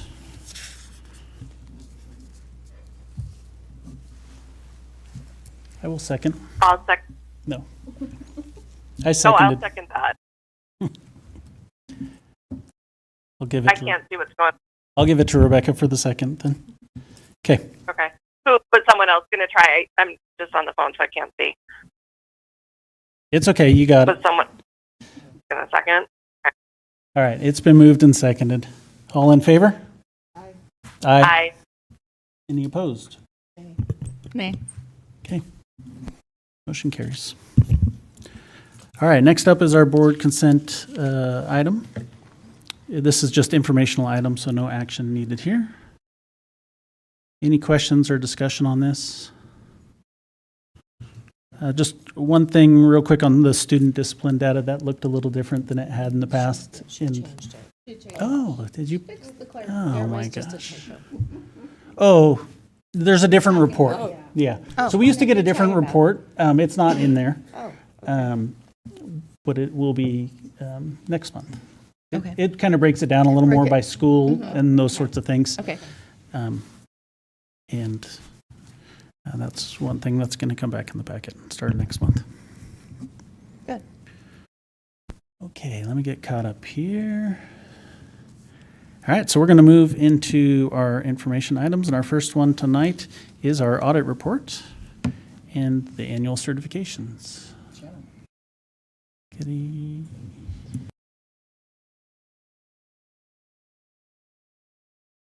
Thanks, Jake. So good evening. It's that time of the year that we have our audit report finished from last year, from our 21-22 fiscal year. Michelle Hanneline, the principal and partner at Magnuson, was unable to join us, but my past life, I was a school auditor and did many of these presentations, so I dusted off my old presentations, and I'll present to you today, and then Michelle will be happy to join our December meeting to go over more. All right, so just want to do a brief overview of kind of what is an audit and why we're required to do it. The state of Idaho requires annual audits for school districts performed by an independent auditor. Because we also have federal awards, we're required to have an independent auditor as well. Really, the main objective of the audit report is for the auditors to give reasonable assurance that the financial statements are fairly presented. There's no, they're materially accurate, and then there's no material misstatements. They do this by testing controls and examining our financials. So in this lovely 80-page audit report document, there is that audit report. And there's also two other audit reports, kind of a combined. The other audit reports, they issue an opinion on our internal controls, and they also issue an opinion over federal compliance, which is called a single audit. In the audit report also, there's an important section right after the first audit report on the very few couple pages, the management's discussion analysis, that provides some great narrative and comparisons of where we were 21-22 compared to 2021, and some explanation of kind of big events that happen that kind of form our financials. So the most important page of the audit report is page 1. It's the opinion that the auditors give. It might not sound great, but an unmodified opinion, which is the opinion we got, is the best opinion you can get. I guess, it's accountants decided that language, and you know how exciting they are. So unmodified opinion for us this year. So the second paragraph of that letter will show you what the opinion that they gave us. And they gave us opinion that our financials are fairly presented in all material aspects. So after that, we also had an audit of our internal controls. And what they do with this audit is they test all our controls around our cash handling, accounts payable, accounts receivable, collecting revenues and deposits. They test our long-term debt, including our net pension and net OPEB liability. So those are some big ones. Journal entry process, leases, everything that you can think that goes into financials, they test and make sure we have accurate controls that would reduce any risk of misstatement. So on page 79, second most important page of the audit report, is a schedule of findings and question costs. We had no significant deficiencies, no material weaknesses, and no findings over internal controls. And then so the third audit report is the audit over our federal programs. Each year, they pick a couple federal programs to test based off of, there's some rules behind which programs have to be tested. This year, they picked Title I, including Title D and our school improvement grants, all of our ESSER funds, so big chunk of about $9 million of ESSER that they tested. And those one-time bonuses that the state gave, those were federal awards, so they did test that as well. So those were the main three programs. And then again on page 79, you'll see they gave us an unmodified opinion, best opinion you can get, no significant deficiencies, no material weaknesses, and no findings. So that really is kind of the main things that you want to look for in your audit report when you get one. You just want to make sure there's no findings and an unmodified opinion. There is a lot of financials and data in here. We can't go through it all. I do want to do a quick analysis of the general fund. And then Michelle can go in a deeper dive too in December. So page 17 and 20 is both our balance sheet and then our statement of revenues and expenditures in our audit report for the general fund. So that's what you want to flip to get our final numbers for the general fund. We had revenues of $82.4 million, a $5.2 million increase from prior year. The state restored cuts from discretionary funding, and they did not do that piece of freeze. It was about $1 million under budget, just because we initially budgeted those COVID funds in our general fund, and they have to be accounted in a separate fund. So we had to take those COVID funds out. And then expenditures, and this is excluding any of the transfers out, so that $5 million in commitment. And then there's also a nice new lease right of use asset, and that is just a brand new GASB reporting. You recognize both a lease asset and a lease liability that nets to zero. It's for our operating leases. A couple of years ago, the GASB decided we had to account for our operating leases as capital leases. So operating leases, you're not bound by, you just pay annually. You are bound by maybe a 5-year contract, but it's not a capital lease that you keep and that you record on your balance sheet. It gets a little complicated, but those are two things you might notice that are a little different. And then, so we had a $2.8 million decrease from the prior year. That's because we transferred all those general fund, about $5 million in salaries from the general fund to ESSER, and $7 million under budget just because of those ESSER salaries. And then the ending general fund balance of $7 million, about a little more than $7 million. There was a net increase of about a little less than $900K. And then we had that prior period adjustment reflected in our general fund, and that's from our Medicaid fund. And then, although it's not in the expenditures, we had that $5 million transfer from the general fund to our plant facilities fund, which we did in a board resolution in September, and that was to account for that one-time savings from transferring general fund salaries into ESSER. And then here is, it's small and it will be uploaded to board docs for you just to have a little more simpler general fund kind of activity, just because the one in the audit report isn't super user friendly. But this is for you to see our beginning balance, revenues, expenditures, what kind of made up our surplus, which really was because increase in state funding, restoration of cuts, no piece of freeze, general fund salary savings from transferring general fund to ESSER. So you'll see that there again, our ending fund balance. And then on page 17, and I also have it in green here, you can see the components of your ending fund balance. We have a non-spendable component of $600K. Those are prepaid expenses, largely due is our property and liability insurance. We have to pay that in June, so we record that as a prepaid expense because really that's for next year's financial statements. We have some assignments, building and department carryover. Our buildings have had a little bit of carryover for their PD and regular building budget fund.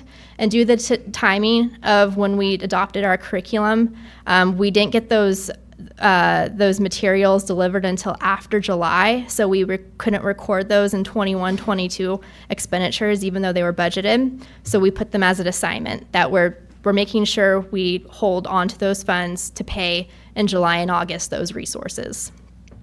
You have your contingency, which is required 5% of revenues. And then so unassigned is $1.6 million at year end.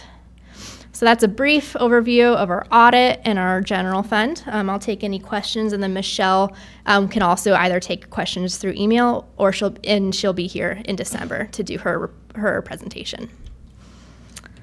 I was just going to ask, are we going to review more of this in our budget subcommittee? We can absolutely, yeah. For budget subcommittee, we do have kind of a full docket. Okay. But we can. I wasn't sure if you were going to go Yeah, over I think it. it's a great plan. It's fascinating, but I still don't understand a lot of it. No, it's totally okay. I've also been to districts where they hold a little audit committee where they have a representative from the board, the the audit firm, the finance director, to kind of go a little more in depth and like flip through the pages, and then that board representative reports back to the board, and that's a really good way to make sure at least someone really understands it and has eyes on each page. So that could be a recommendation for us too. Thank you. Okay, any other questions?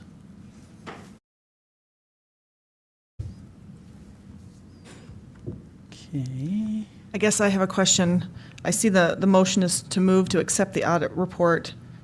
Do we have to accept it this month? Yeah, it's due to the state on the 10th, so. Okay. Yeah. Okay. It's not complete, or did you go in today? It's complete. It's final. Yep. Yeah. And it is also posted on our website under the finance department. Okay. Or fresh, maybe. Yeah. If there's no. I would do a motion to accept it. It's best practice to accept the audit report. Okay, I'll move to accept the audit report as presented.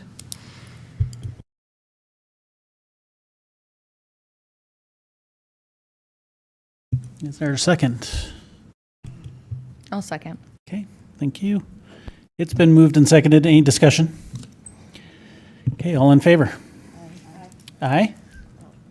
Rebecca, are you still with us? Yep. Aye. Okay. And any opposed? I heard everybody? Okay. Motion carries. All right. Next item up is item B on the consent agenda, or excuse me, not consent agenda, but the action agenda. And this is the resolution.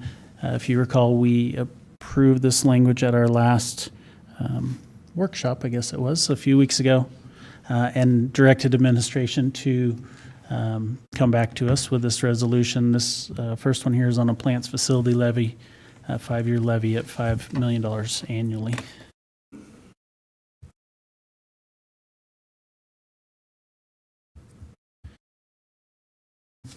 And on this one, I guess I'd ask if there's any questions for Dr. Hawker on this, or is there a motion to approve the SPFL resolution as presented?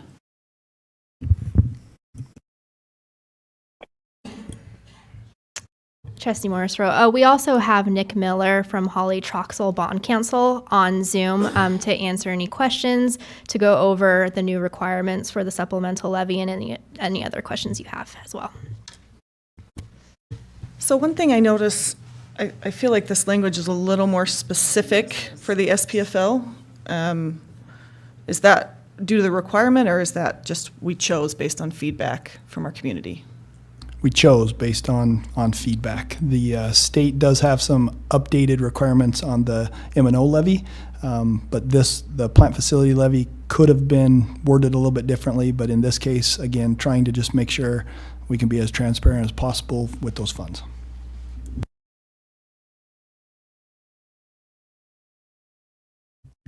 That does lock those funds into those buckets, and a deviation from that would require public approval. I believe maybe Idaho Falls is going through that tomorrow. They had a very specific bond for building construction on a request a few years ago. They ended up coming in under budget, and the bond was approved. The money could only be spent at that school. It's a brand new school. Everything was done. They have $1 million left over. They actually just have to go out and say, hey, we have this $1 million sitting here, and we spend it over here instead. And it requires approval to do that. It's a super majority. Oh, because it's a bond. All right.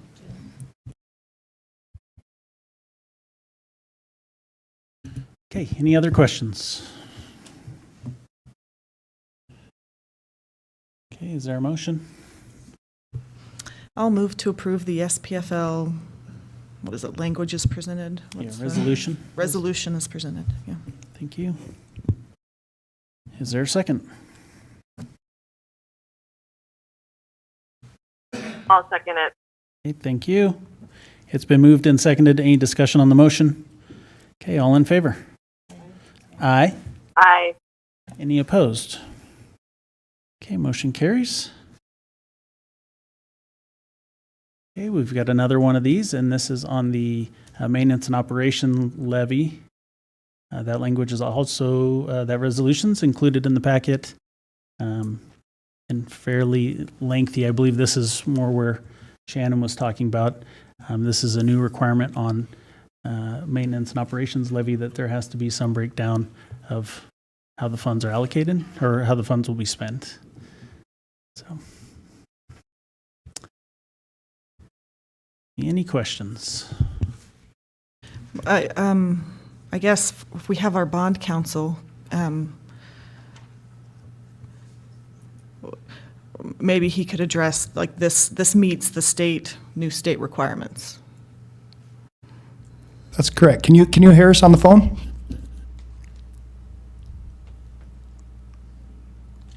Maybe not.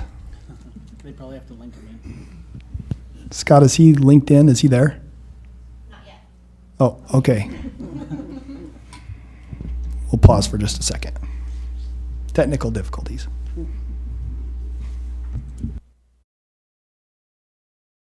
Asking to be let in. Do you see it at all?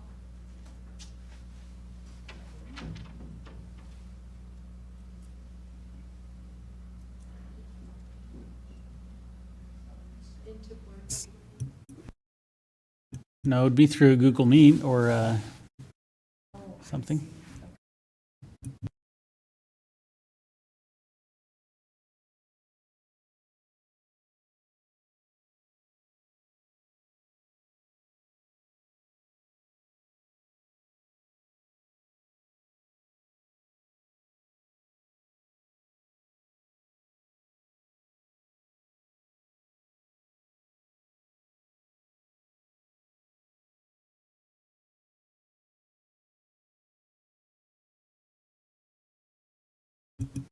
Okay, while they're getting that technical stuff figured out, is there any other questions on this?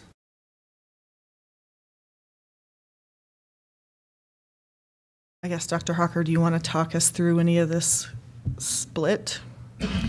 Any of the reasoning for the split here? Well, sure. I think also, and bond counsel can help make sure that you understand the breakdown. We wanted to be as transparent as we can with each line. It also gets extremely complicated and tricky because it's an in perpetuity bond or levy, and so you have to be very, very foresightful. In 20 years from now, 50 years from now, I think the best example that somebody shared with me is that if we were to put down something like to buy a bus or two, a school bus or two, and we listed an amount, it's possible, who knows, maybe in 30 years, 40 years from now, kids ride hovercrafts to school and we don't do buses, right? And so, but if buses was listed on here, you would be tied and restricted to funding specifically that. So we needed to be as detailed as we could so we can show where those funds are going, but also general enough that we can adapt that for the near foreseeable future. And then it's possible in 20 years from now, if things were different, significantly different, we would need to go back and clear that up with the community and retitle those categories. So we're being as detailed as we can while also trying to predict the future as to what may or may not be needed. And will this be reported every year? Because part of the state requirement is we have to follow up every year, correct? That is correct. That does need to be reported each and every year. I know Shannon's back there trying to. Do you happen to know how we would be reporting that, or should we wait for Shannon? Shannon, you want to take that one? I could wing it, but you could detail it. Yeah, so each year we'll present the estimated actuals in June because that's when it'll be due. So it won't be final actuals until we close the books, but it'll be a pretty good estimated actual update, and then we can post the final after we close the books.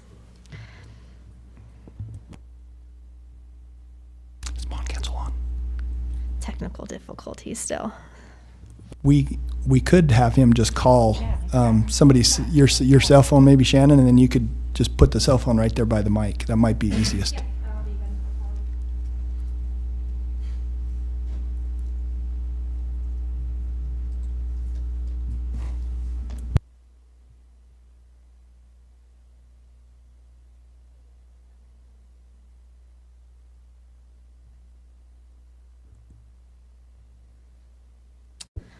All right. Okay, good evening, Nick. I believe Trustee Tembrick, you had the question. Do you want to propose that back to him? I just wanted to hear his walkthrough of hold it to the speaker. Of the meeting of the new state requirements through this bond language. Sure. Do you have a specific question, or would you like me to just briefly explain them? I just would like a general walkthrough. Sure. New statute that was passed this year by the legislature. It's a little vague. I editorialized, I guess, that it was passed at the last minute. It was a bill that separately had passed the House but failed never was heard in the Senate. Everybody thought it was going to just go away. Then it got tagged on to a literacy appropriation bill, which enabled it to get the votes to pass. And so, that's the legislative process. But as a result, it has a lot of things that could be better, I would say, because there's no definition to what a specific list means. The statute literally just says that you have to provide specific details of the purposes for which the levy will be used. Doesn't say how specific. I think that the superintendent and Shannon have probably related to you that we've worked with. We've only been, the statute was passed in July. We only had 3 districts run supplementals at the August election.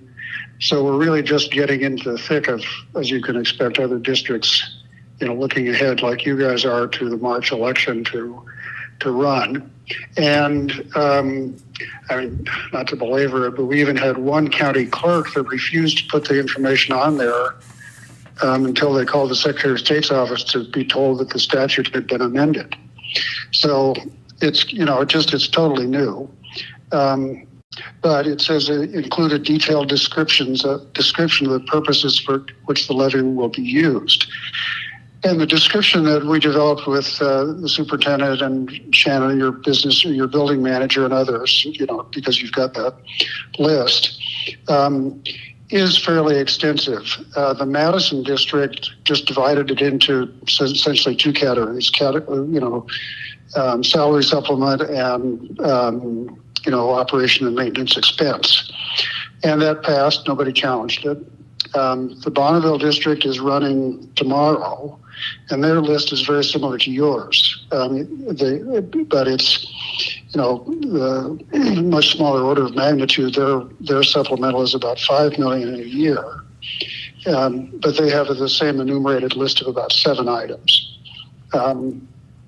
So I wish I could tell you more about, this is definitely the way to do it.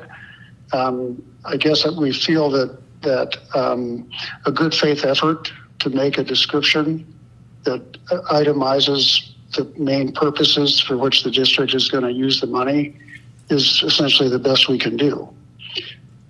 Is that helpful? Yeah, no, that's excellent. Thank you. Sure. Yeah, that's the background. Okay.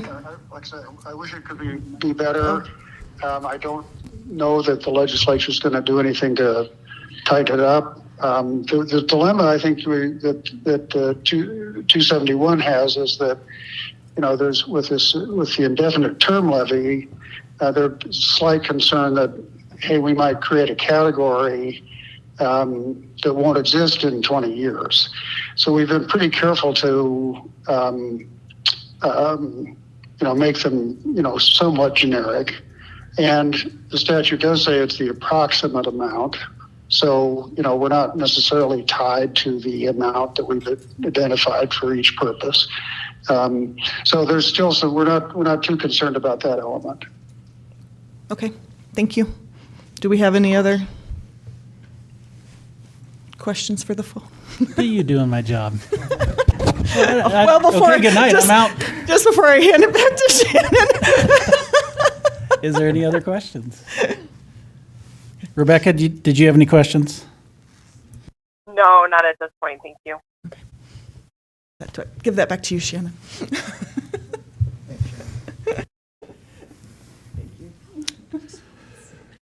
Okay, since there's no more questions, is there a motion to approve the supplemental levy resolution as presented? I will motion to approve the resolution, the supplemental levy resolution as presented. Is there a second?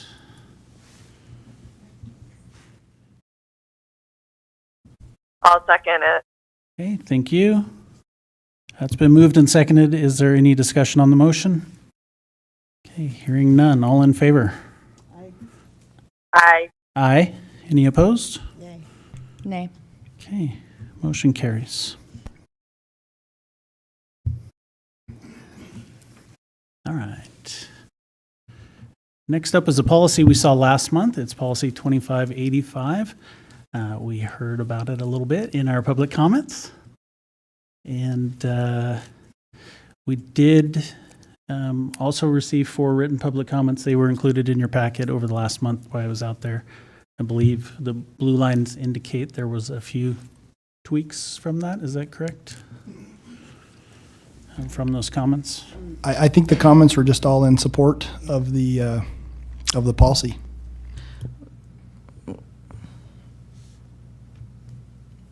Okay. Oh, but the blue lines are slight. What are the blue lines?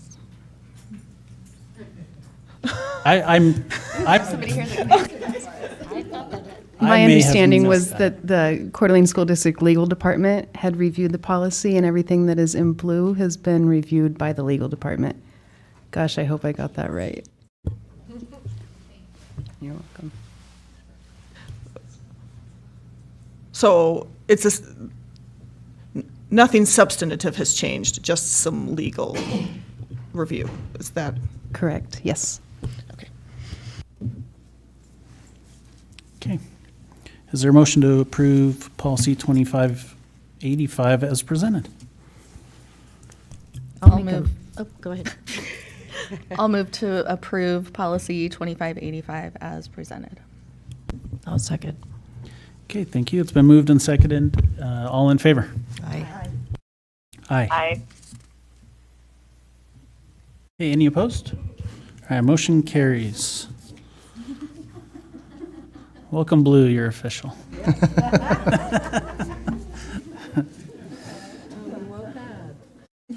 Oh, sorry.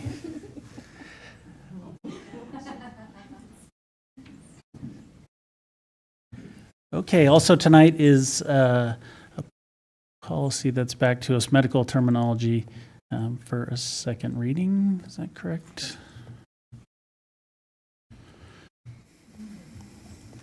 Any discussion on this? This is, we previously approved it for CTE, and now we're just reconfiguring to health, right? That's correct. And to my knowledge, we didn't receive any feedback one way or another on it. I'll move to approve the medical terminology curriculum as presented. I'll second. Okay, it's been moved and seconded. All in favor? Aye. Okay, any opposed? I think I heard everyone there. Okay, motion carries. Next up, we do our meeting dates for the year. We'll do that in January. This past year when we did kind of January forward or after January, we didn't include the next January. So we just need to set January's official date, meeting date, and then we will set the rest of them at the January meeting. And since the first Monday is a holiday, January 2nd, it would be January 9th would be our traditional date. Oh, going forward, that's. Well, no, for this calendar year or for next year. So we need a motion. I move to designate Monday, January 9th, 2023, the annual meeting date for 2020. I'll second. Okay, thank you. It's been moved and seconded. Any discussion on the motion? Okay, all in favor? Aye. And aye. Any opposed? Okay, thank you. And then our last action item tonight, before we move to superintendent's report, is just with the ISBA convention that's going to start this week. It's this week, right? Yeah, it's this week. Yes. Time flies when you're having fun, Leslie. Wednesday. Okay, yeah, it starts Wednesday. On Friday is the business meeting, and at that business meeting, every district's invited to vote on the resolutions. The number of votes that each district gets is determined by their size, and so it'll be in our packet how many we get. I was going to try to find the catalog for the conference, but I don't know that it's out yet. I think we get 1,200, 1,500 votes, something like that. And the way we've handled it in the past is we each get 20% of those votes, basically. So we need to designate someone who's going to be the person to fill out those ballots. It's a piece of paper that says votes in favor, votes against. So for simple math, because I'm a simple math guy, if we have 1,500 votes, we get 300 each.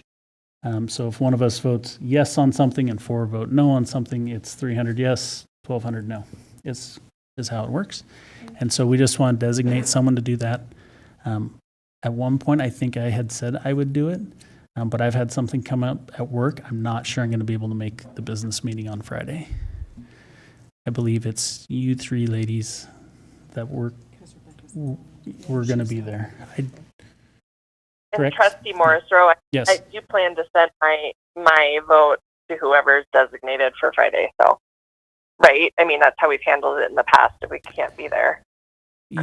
Yes. What I would suggest is for maybe Mary Ann, if you could just send us out those resolutions again from ISBA. There's a dozen, maybe slightly over that, 14, 15, something like that. And whoever we designate tonight, if we just each emailed them and said, here's how I'd like to vote, or if you're going to be there on Friday and you're not sure, you could do it Friday. It's an interesting process.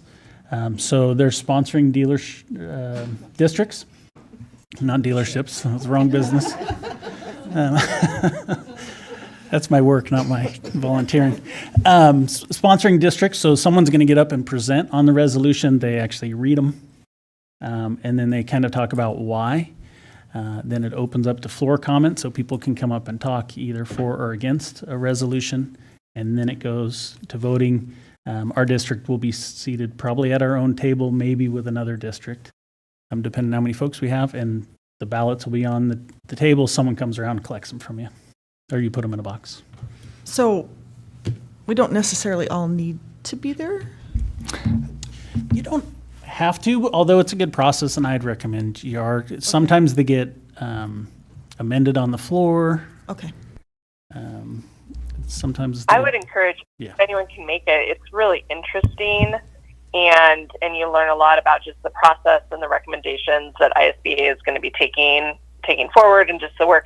And it's really, I found it has been really interesting to hear about other districts and their opinions, because our districts across the state are so radically different. So. And just as a point of clarification, last year when they did these votes, you used a electronic device like a clicker that actually had your programmed number in it, and so that's why one person at that table votes yes or no if you're in support.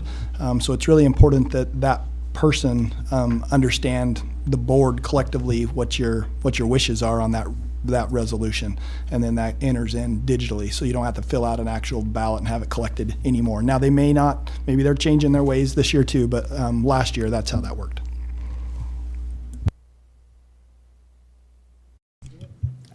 I'll move to appoint Trustee Bierke to represent and vote in behalf of the Board of Trustees at the ISB Convention, November 9th through 11th, 2023.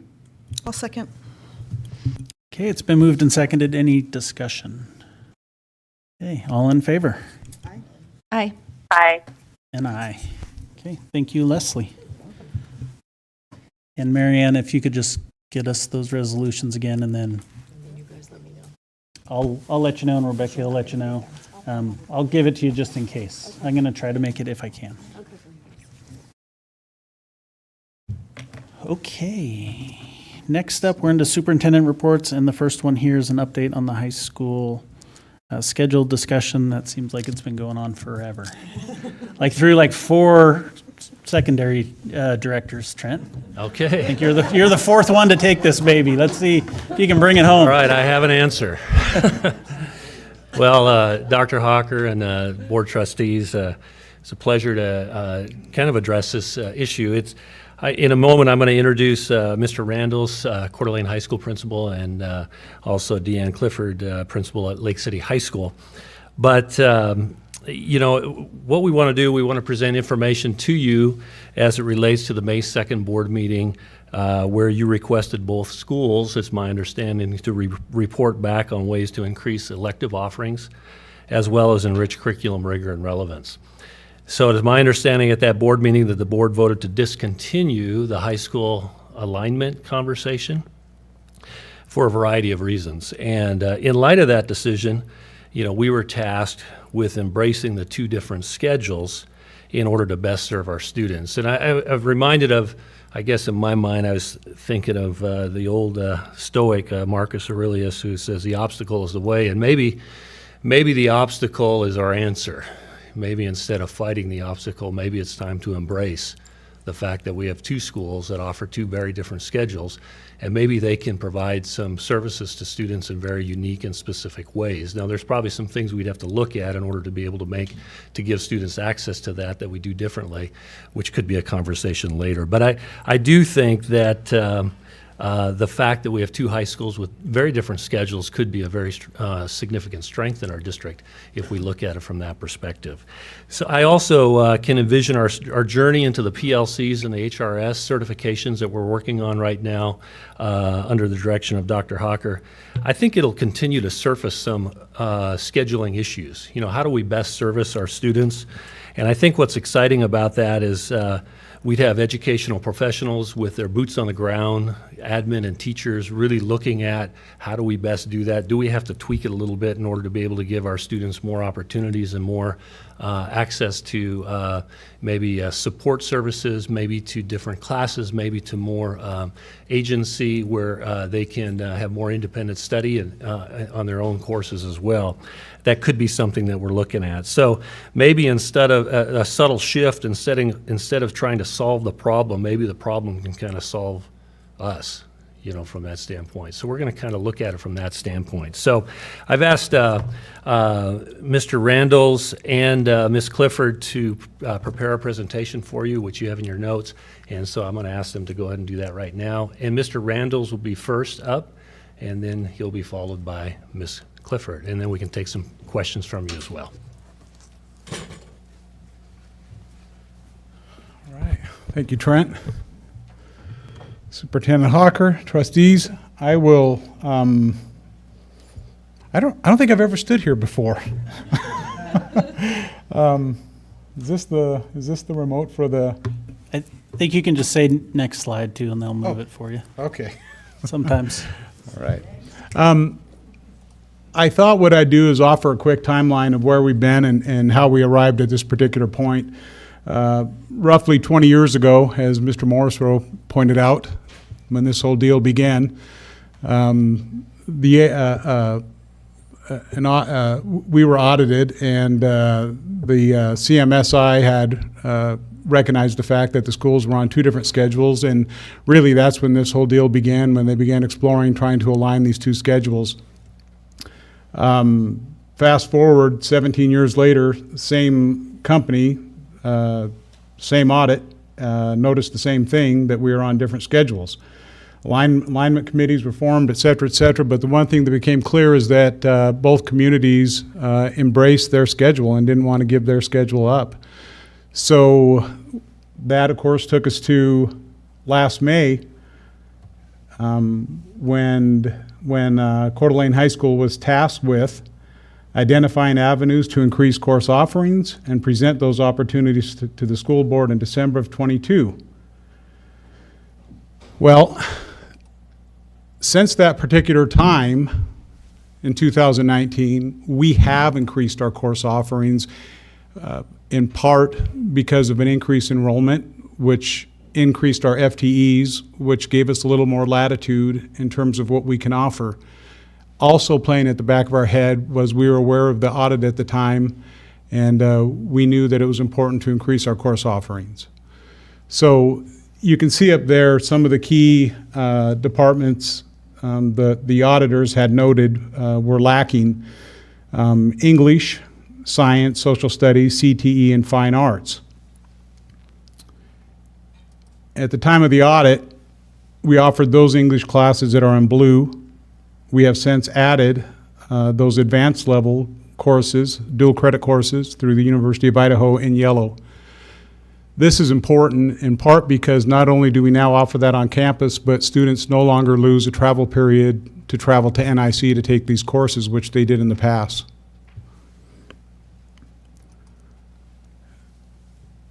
Our CTE offerings, they have increased considerably. We now, in addition to the courses previously offered, we now offer multimedia, graphic communications, Engine Shop Tech 1, which is, if you notice on the left there, it has fundamentals of manufacturing. In 2019, fundamentals of manufacturing was really 4 classes that never went into the shop. They pretty much everything was isolated to the planning stage. They never applied any of those plans. At this point, you guys noticed earlier we had our Employee of the Month for Coeur d'Alene High School, Zach Russell, who has done a fantastic job expanding that program. He is working on a level 2, level 3 curriculum, as well as exploring a dual credit offering somewhere down the road. Leadership class, career personal development, teen living, nutrition, and foods. Again, considerable expansion there. We have also considerably expanded our art program. This is due to another outstanding employee we were able to hire a couple of years ago, Hannah Coons, whose popularity has drawn students to that program, I'm going to say 12-fold. We had, up until 2 years ago, we had, because of Hannah after her first year, we had around 400 plus students on a waiting list to get into her class. So since that time, we've added 1.4 employees to that department.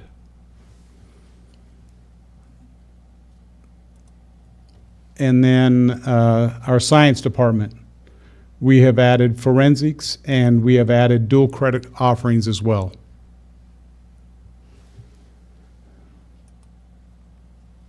So one of the things noted in the audit were the fact that they suggested we add advanced level courses. Since the 2019 audit, we have added Environmental Science 101, 102, AP Art Studio, AP German, English 102, English 257, Honors Pre-Calc 143, 144, German 201, and German 202. Again, a considerable increase to what we were offering in 2019. Next steps. Really what we need to do if we want to continue to expand course offerings, we would need to add FTEs. Keeping in mind that space is also tight at Coeur d'Alene High School. We are converting part of the teacher's lounge into a classroom at this particular point. We hope to expand our English offerings, contemporary modern lit, science fiction literature, modern and classic movies and lit, expand social study offerings, geography, U.S. history through film, and expand science offerings, hopefully with anatomy and physiology, horticulture, and agriculture classes. Those are areas where we would like to expand specifically.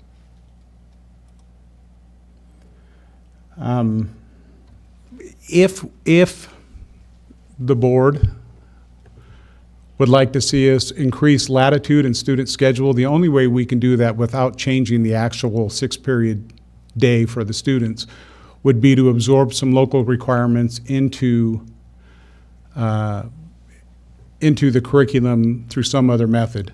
So, for example, absorbing the speech requirement through a portfolio system. We don't recommend that, but did want to make you aware of it. Mr. Randalls, can you tell me what a portfolio system is? Sure. Okay. Jeez, that was weird. Yeah, I thought the voice was in my head. A portfolio system would simply begin like at the freshman level, and if they gave a speech in their freshman English class, we would track that. Then maybe their sophomore English class, junior English class, and maybe culminate with their senior project. So rather than having a specifically designed speech class, the speech credit would be embedded over the course of 4 years. Does that answer your question? Okay. Mr. Wells, could I ask you a quick question since you're on that then? Because your next slide shows that was not, maybe the staff and students weren't in favor of that. Could you tell us a little bit more as to why the idea of the latitude and increasing latitude is real important to me? And so I'm really interested in this piece specifically. So why is that not something that staff and students grasped onto? Well, when we took that survey, we never solicited the reason why they felt that way. We simply just took the survey, and that this was their response, that the majority of staff and students preferred that we kept that particular speech requirement in place. Again, though, maybe that survey could be expanded to try to find the whys, but we didn't take notes on their reason for voting a specific way. Okay, thank you. You're welcome. Mr. Randalls, can I ask a question? Over here. I know it's hard. Yes, sorry. Mine's easy, though. My question is easy. This is my first time, yes. You're doing great. My question's really easy. On your expanded course offering, why did you decide on those? Was that a demand for those specific classes? Did the students want those classes, or did teachers want to teach those? I'm just curious how you came up with those course offerings. The course offerings that we have added? Yes. Yes. Really, most of it's driven by student interest. Perfect. And Thank you. we the dual credit, for example, we felt like we were sending too many kids to drive across town, and but really most of it's typically driven by student interest, and you have got to have the right teacher in place if you really want to expand a program. You bet. All right. Another consideration would be to absorb the technology requirement through a check-off or portfolio system. Again, the survey kind of revealed that this, let me click on this here. Staff and students weren't necessarily in favor of this. I think there's some room for discussion here, simply because one of the things just anecdotally that has come up is to keep technology credit in place, but to redefine what that technology credit looks like and what the requirements are going into that. I think everybody'd agree that students should be taking computer classes, and it'd be great if we could expand those offerings, and not only expand those offerings, but afford students the opportunity to earn that technology credit through a multitude of avenues rather than limit it.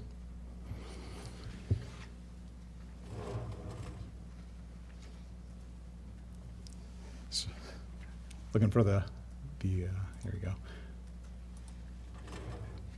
And another consideration to create some latitude would be to allow PE credit to be earned through participation in athletics, which is actually relatively ubiquitous. Down in southern Idaho, they use it quite a bit, where students can earn their PE credit through participation in athletics, whether that's, I think Ridgeline High School, 2 sports in a year earns a PE credit.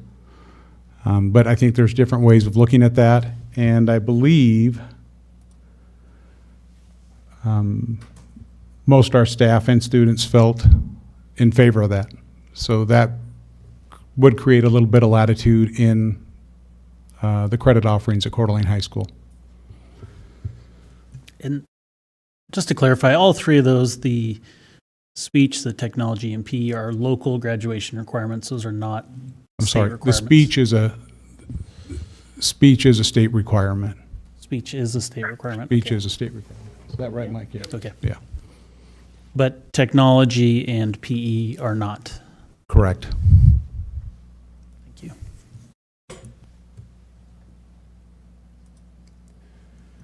Mr. Randalls, I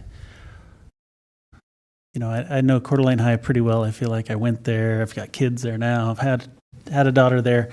And, I feel like maybe the bond advisor, when he was on earlier, he talked about the legislators, when they threw something together kind of at the last minute, the words maybe aren't quite right. And I kind of looking back on this, what was motioned, I think, I'm not sure the words were right there in that we talked expanding course offering. Because I think for me, and the concerns I hear from students and parents is not necessarily the offerings. I think it's great that there's more offerings, but it's the opportunity to take those classes. Mhm. With the 40 or 42 graduation requirements that we have, credit requirements that we have, and they have a 48 class schedule, it doesn't leave a lot of opportunity for them to explore. Correct.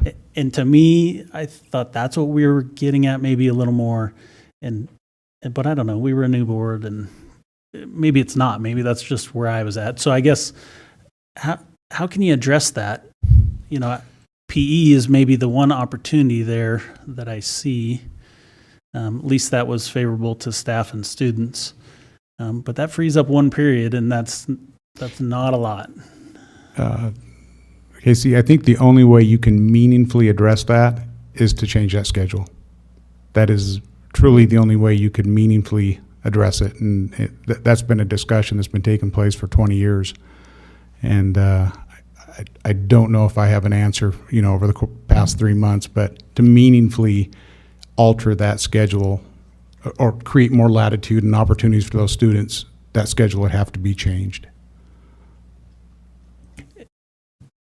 And Coeur d'Alene did a lot of work around that last year, right? When we were trying to align schedules, there was a lot of work done. Correct. As you said, kind of both sides, if you will, kind of entrenched into similar to things to what they were doing with slight modifications, I would say. Is that something you feel those are not favorable to your students and staff and parents, that really when it boils down to it, they want to stick with a 6-period schedule? That is 100% the sense that I get, yes. Yeah, and you're exactly right. There's been such considerable research done on potential schedules, and I believe those were the 3 that were ultimately presented to the school board. But even then, there was just little movement, I think, from either camp. So, Mr. Randall, because I really agree with what Trustee Morrisroe said, because I really thought at this point we were in a different spot. What are you hearing? Are people not wanting the latitude opportunities, or? Yeah, I'm hearing the same thing. I think the school board has heard for about 20 years, and that is Coeur d'Alene High School does not want to alter its schedule. So. But I feel like I'm hearing from parents that they want an opportunity for kids to take more, more classes. So we've offered these new classes, but really no opportunity to really take them. Or am I? Is that where we're?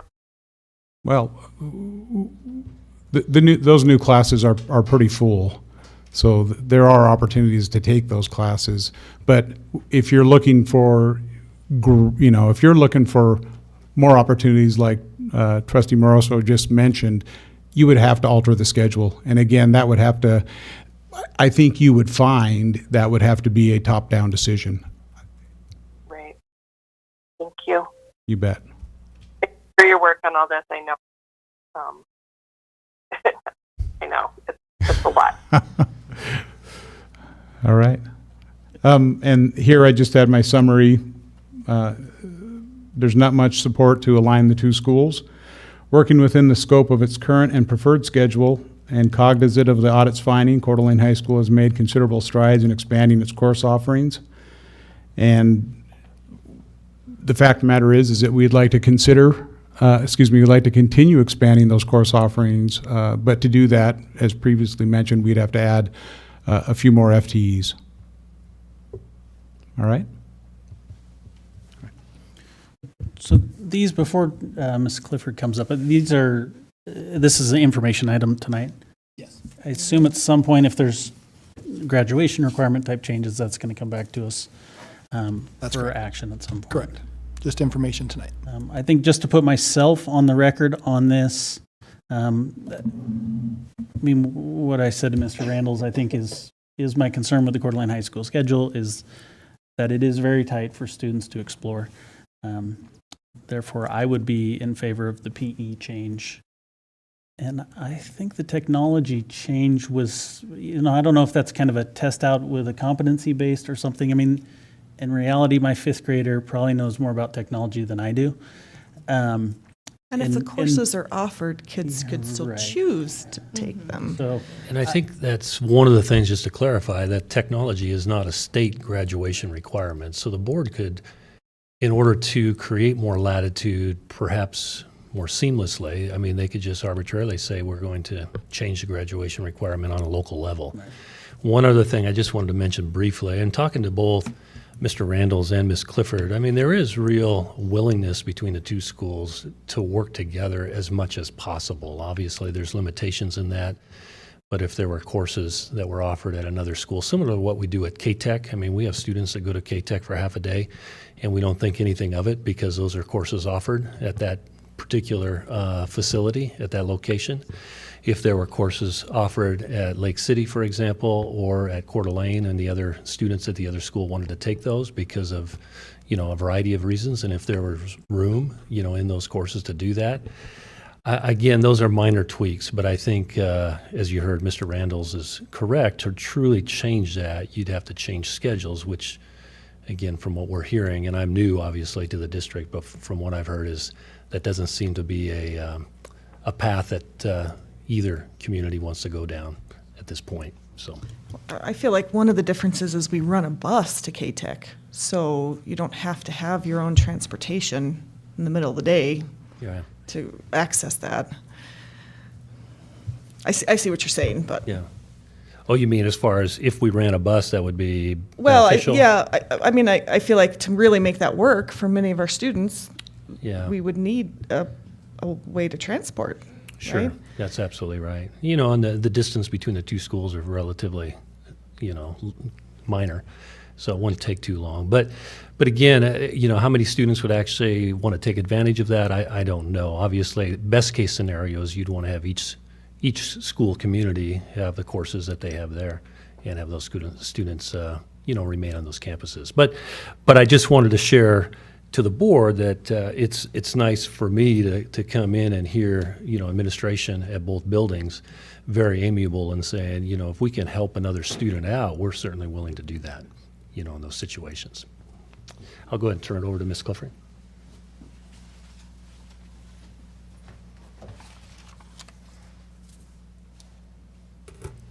I'm assuming it's the mouse that I use. Gotcha. Hi, trustees, Superintendent Hawker. Thank you so much for having me, Deanna Clifford, Principal of Lake City High School, to address you with respect to your request of us upon your decision to allow both schools to operate on different schedules. I thought Principal Randalls did a really good job of expressing kind of the timeline of what we went through. I've served on 4 committees that were either called Common Schedule Committee, High School Alignment Committee. We talked about the 8-period day committee. There were a number of committees that I've served on over the past 16 or so years. And so I understand the dilemma and the challenge faced. We at Lake City High School are also very passionate about our block schedule, and that became very clear. And something that Mr. Reynolds was saying really kind of resonated with me. When you put the 2 high schools together and ask them to come up with something, we can always work together on things, but sometimes it's better to let us figure out our way, and sometimes that brings us together. So I think that's really important here. Okay, do we have, there it is. All right, so what I heard from the board request was that Lake City High School would decrease the number of students enrolling in teacher aid courses, and that Lake City High School would increase course offerings that create more rigor and relevance across the system. So what I took from that was that the sense was that too many students were ending up in courses, and we'd like to see more students in courses of their choosing.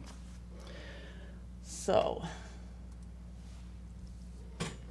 before this year, upon your request, we immediately went back and started looking at what can we do to make a difference right away, even before any planning or anything. Where are we and what can we do? Before this year, all students are allowed to register and take teacher aid positions. They just have to have approval of the teacher. Each teacher aid course was valued at 1 credit per semester, just like any other course, and limited to 1 credit per semester. That was the only limitation. Prior to this year, based on the 19 curriculum audit, Lake City High School offers 177 courses and 22 programs and interventions built into our schedule. Something like Sources of Strength is inside the schedule, inside our school day. Student council is inside our school day. Leadership classes, those kind of things, inside our school day. The ability to have study strategies classes, that's inside our schedule to assist students with strategies in studies. And that is based on the 19 curriculum audit, but it is pretty typical of what our schedule offers.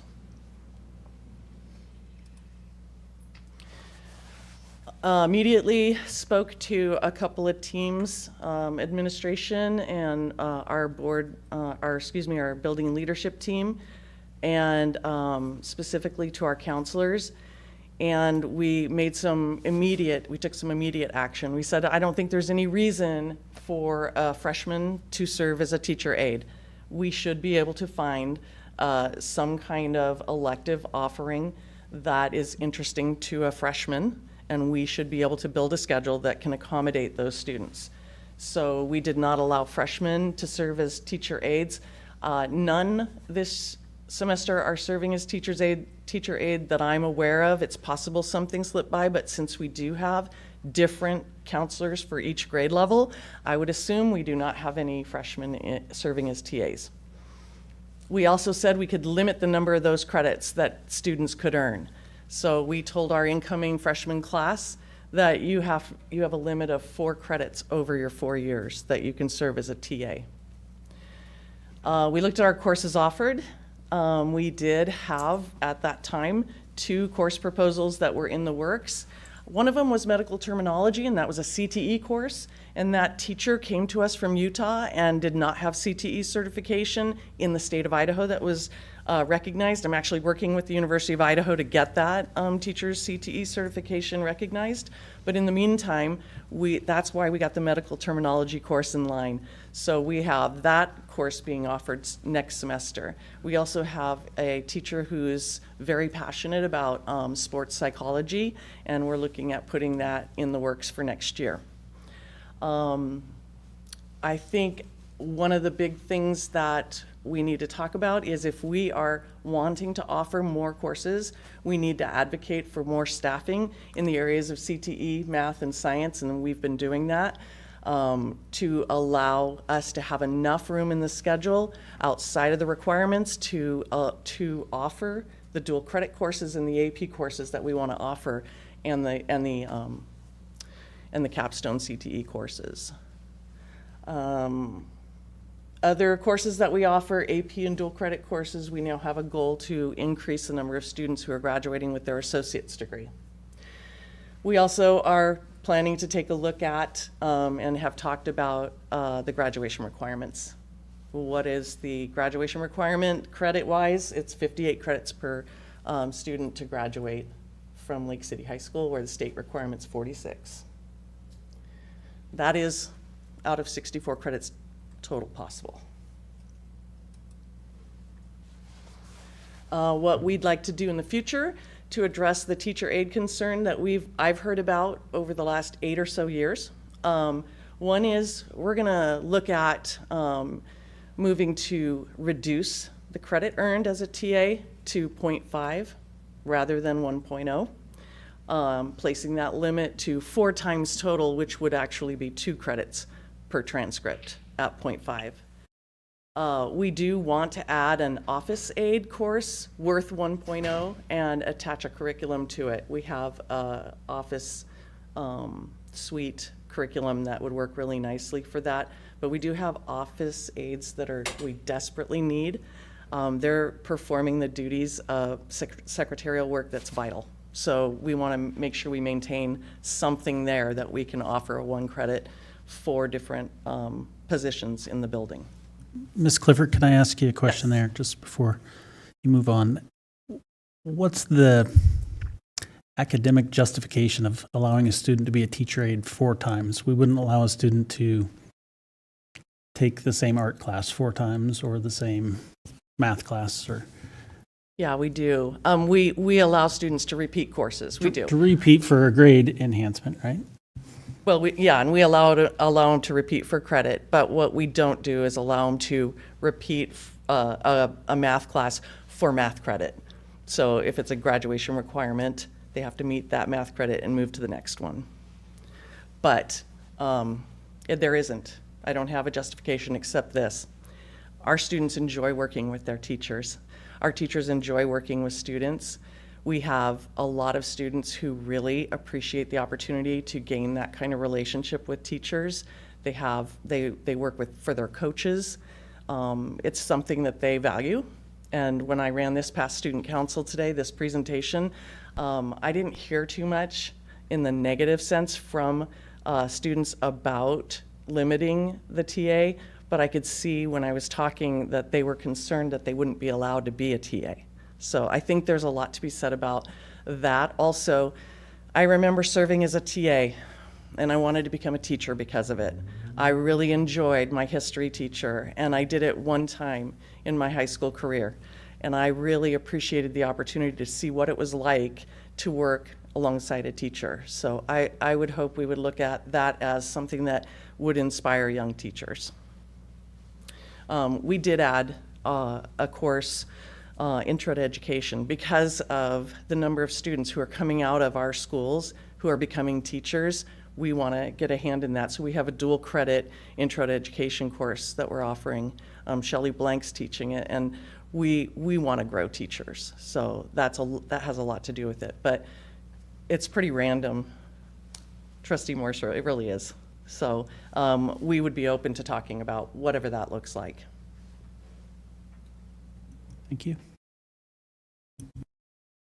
Principal Clifford, can I just ask on your Office Aid course, is that a 1-time curriculum class? The Office Aid course? Yeah, I don't. Yeah, can you just take it? That's not a repeat. You're not going to take it 4 times as well. It's just a 1-time. Yeah, I didn't talk to the team about that, but I do have repeat office aides, and it actually is really nice to have the same office aide all year. So that it would be something we'd want to look at, because they do a lot of work for us, and they get really good at it after a couple of months. Kind of a training process. Yeah, it's kind of a training process, and I see some of our former office aides in businesses often. Receptionists, things like that. Right. No, thank you.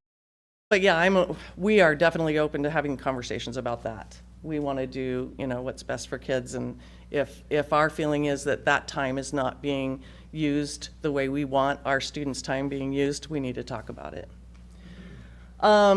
In terms of relevance, rigor, and across the board opportunities for kids, we're looking at kind of three categories. Advanced placement. Advanced placement is really specific to a teacher. So when I lose 2 teachers who taught AP courses, I need training for new teachers, and I also need their expertise in that area. So we lost AP Chemistry, AP Statistics, and AP Physics in one foul swoop over 1 year. And so what we have to do is train other teachers who are interested and willing to teach those courses so that we can add those courses back. And what that ends up being is we need to add staffing. I'm with Principal Reynolds in this. We need to add staffing to be able to add electives.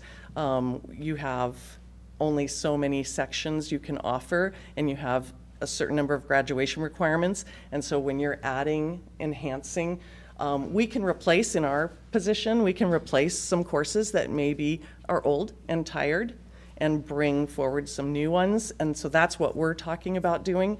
But ultimately, we'd like to add staffing. Electives, our students have been clear. They love the health professions electives. We just added the medical terminology and sports psychology. I think we have the dual credit intro to education course also that's not listed on here, and that's really important to our students as well. Our dual credit courses, we had 23 students graduate with an associate's degree as they walked across the stage at their high school graduation last year. We're really proud of that, but we do want to increase that. That is a way to have rigor across the system, is to be putting students in and on our campus taking those courses, and we have 3 ways of doing that. Students can go to North Idaho College and get receive their training. They can go full-time if they want to and earn their credits and graduate with their associate's degree. But we also have teachers on our campus from North Idaho College who teach at North Idaho College's expense on our campus in our classrooms.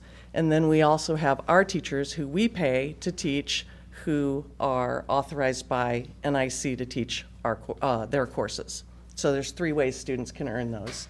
And the flexibility of this schedule allows them to earn their associate's degree and still be able to do things like work and have a home life, and also participate in activities and be kids.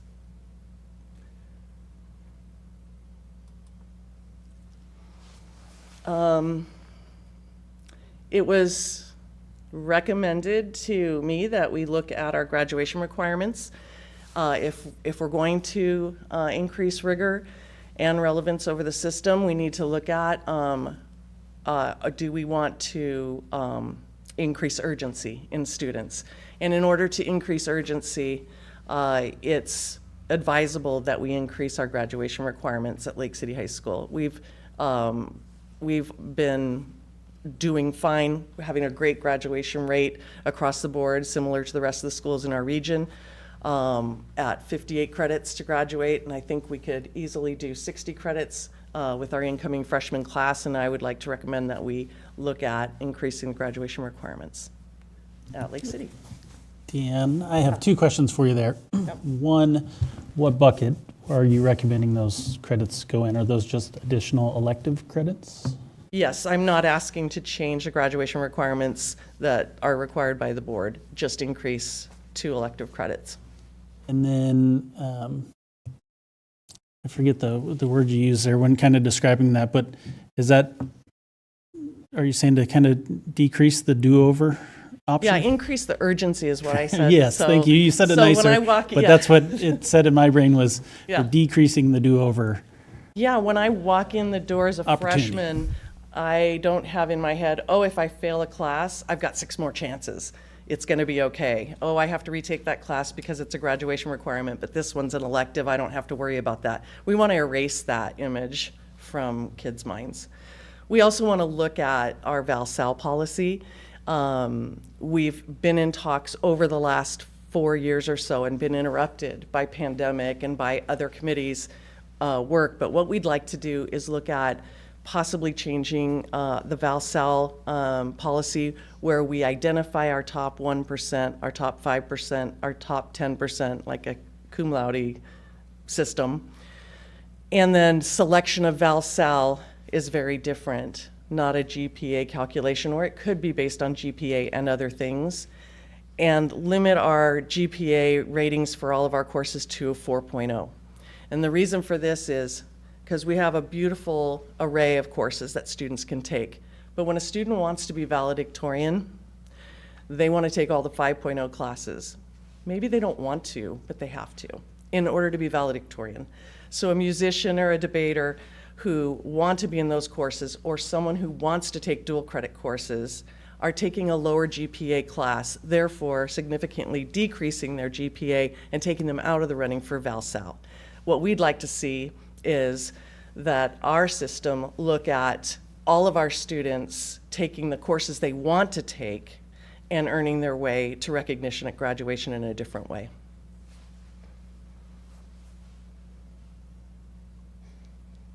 Questions?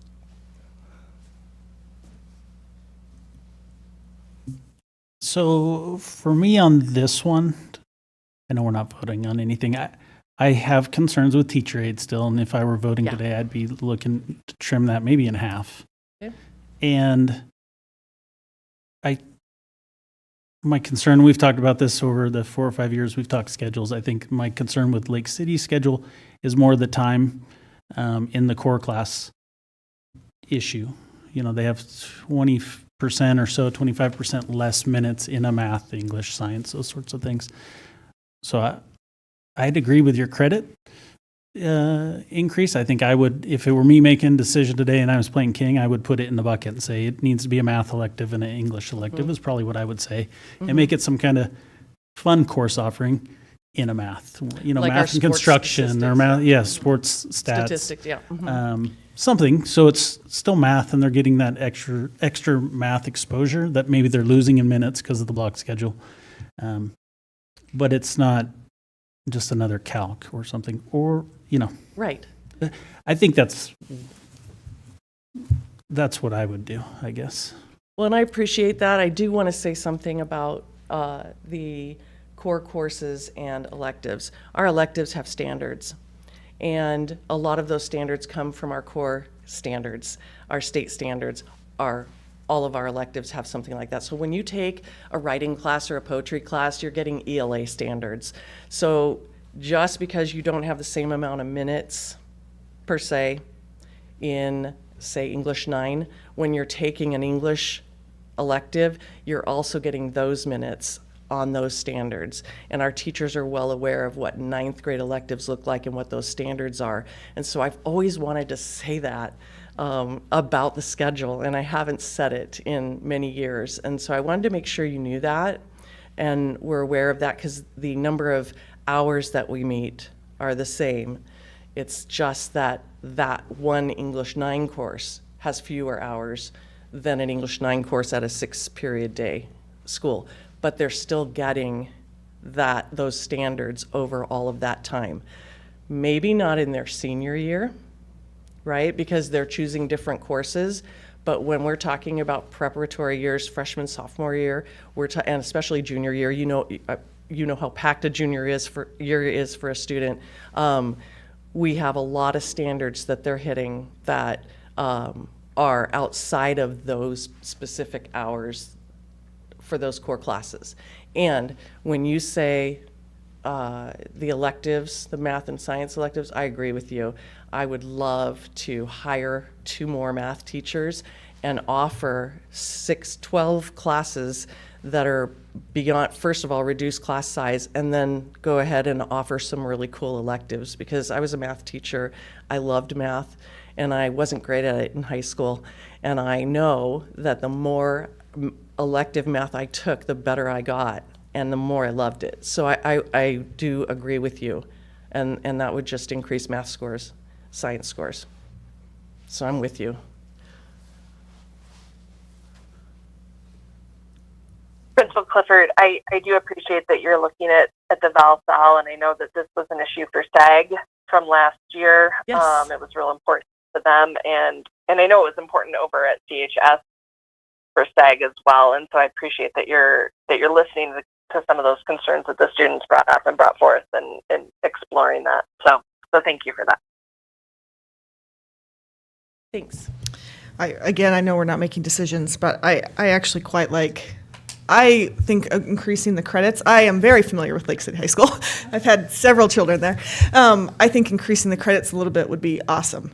Some kids choose to fill all 8 periods, all 8 semesters. even in my own family, and some kids do not. So I really like the idea of increasing the graduation requirements a couple. I also really like the idea of, because right now those English electives are available, but there is no requirement to take them. And so I like the idea of kind of adding this, English elective, math or technology elective maybe, requirement to those extra 2 credits. So.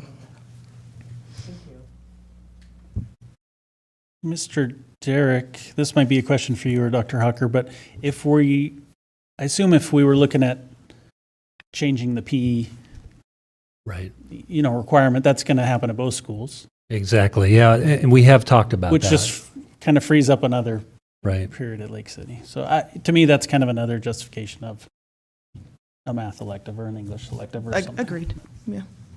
And I know Trustee Morso, Vice Chair Morso, you mentioned something about the TA period. Again, we were looking at different steps to be able to reduce those numbers, and the 0.5 credit, I think, would do that. And I think, whether 4 is the magic number or not, we don't know. I mean, obviously, that's something that we certainly would consider looking at what makes most sense with that. But I guess my question for the board is from here, I mean, we put together a report with some recommendations. Do you want us to come back in December with some firm proposals that you want to hear, or do you want to come back and suggest those proposals, or where do you want us to move from here?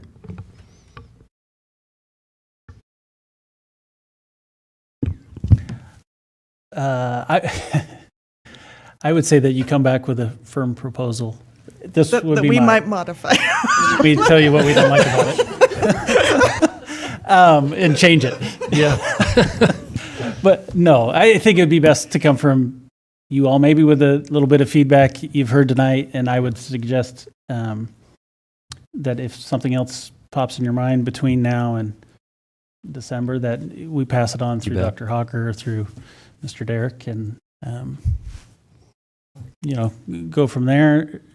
I think we have to do it sooner rather than later if we're talking about making this a change for an incoming class, because if we probably go beyond December too much, I think in January they start working on schedules, right? And the master schedule and all those sorts of things. So.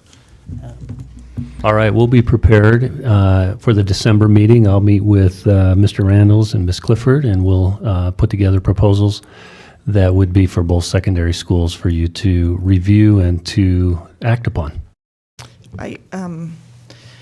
And I know this is not necessarily the standard, but I do want to speak just a touch, not in defense of TA periods, but it's not always just hanging out in your teacher's classroom doing nothing, right? I had one daughter who ended up in 2 U.S. history classes because of the way her schedule worked. She couldn't take the one with the OSP program, and she wanted AP. And anyway, it doesn't have to be a waste of time, I guess. And for some students, it's more useful than others. But yeah. Understood. I would just, at what point, right? Is it? Sure. That's what I would say. Just limiting that opportunity to me makes sense. I could be wrong. I could be convinced otherwise. But. I like the TA opportunity. Obviously, I get what you're saying. You don't want kids every season, every semester going and hanging out. But I think it gives our students that maybe aren't the AP type of students or even the advanced classes an opportunity to be involved in the school, connect with their teachers, build responsibility, build confidence. So I think it can be really useful for a lot of kids.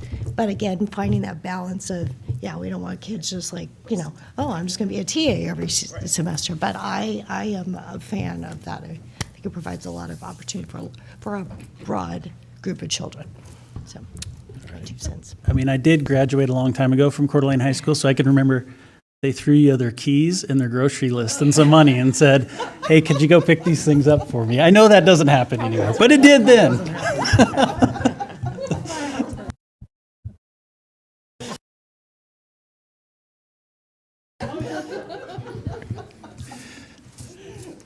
Okay, So we are 7:45. We're pushing on 3 hours here pretty quick.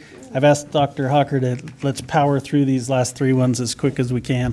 We will be super brief. Jeff will give you a brief update in regards to where we're at with our deferred maintenance and our safety budget as was requested last month. Yes, so as mentioned, I'm going to review our safety and deferred maintenance priorities. And the good news is I only have a few slides, so I'm not going to go on and on and on. We're going to do an overview of the allocated funds. And then I'm also going to give a needs assessment on the deferred maintenance priorities and then the safety and security priorities. And some of these we've heard before. So the project budgets. We're talking primarily about the $5 million that the board allocated into the 430 fund. Or the plant facility fund. We call it the 430 fund. That's the account that we're using to hold those funds. But we also need to look at the ESSER dollars. There's been a lot of discussion about ESSER funds that play into this as well. So really that gives us almost $8.5 million to work on some of these projects with. And then tonight, like I said, we're going to highlight the highest priority deferred maintenance. Jeff, on the $3.4 million in the ESSER funds, those were funds that were allocated through the budget process. Yes. Correct. Yep. And those were unallocated funds, like those weren't the funds that we have assigned. But to kind of sidebar just a little bit, there are some allocated funds from ESSER, being the $2 million for the CHS HVAC project as well that we're currently in process with right now. So, okay, so we are going to work on, I'm going to show you what's in the box there. That's what we're going to talk about tonight. But just to remind you, through some of the previous discussions, in some of this money, we've held $1 million for possible land development. That would be money that we could use for any of kind of the upcoming land development for infrastructure, with some of the negotiations with Cortair, or also possibly with the 40 acres that we currently own. We just we are aware that there could be some needs for that coming up in the near future. So, and then we're going to hold $600,000 for inflation and contingency and unforeseens. So of the deferred maintenance priorities, I broke these into some large categories and I put what schools they're going to impact. In your board packet, I gave you a detailed spreadsheet that's 5 pages long, and it's got that's a printout directly from the Amoresco program that we use. And so if you want to look at what the details for those projects are, I would direct you to that. But just to highlight a few of those. So we broke them into some large categories. For the HVAC systems, I just want to note that these are really partial systems. We're not looking at full system repairs, but we're looking at a lot of the big rooftop units that are well aged that we need to take place there.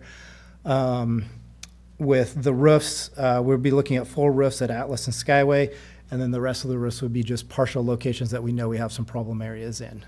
On your list, there's allowances. The thing I want to note with those allowances is I blocked those out. I left the full list on that spreadsheet for you to look at.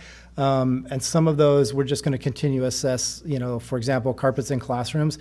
We'll continue with the strategy that we've been doing on an as-needed basis. So rather than going in and saying, hey, let's do a wing of a school, we may still assess that in partiality, but we're going to really look at some of those areas that, that classroom has fraying trip hazards. We're going to address that classroom. And so we may scatter some of those carpets because we're not going to be able to do the full carpet scale at this point with those funds. So that's why I have some of those needs listed there for you as allowances.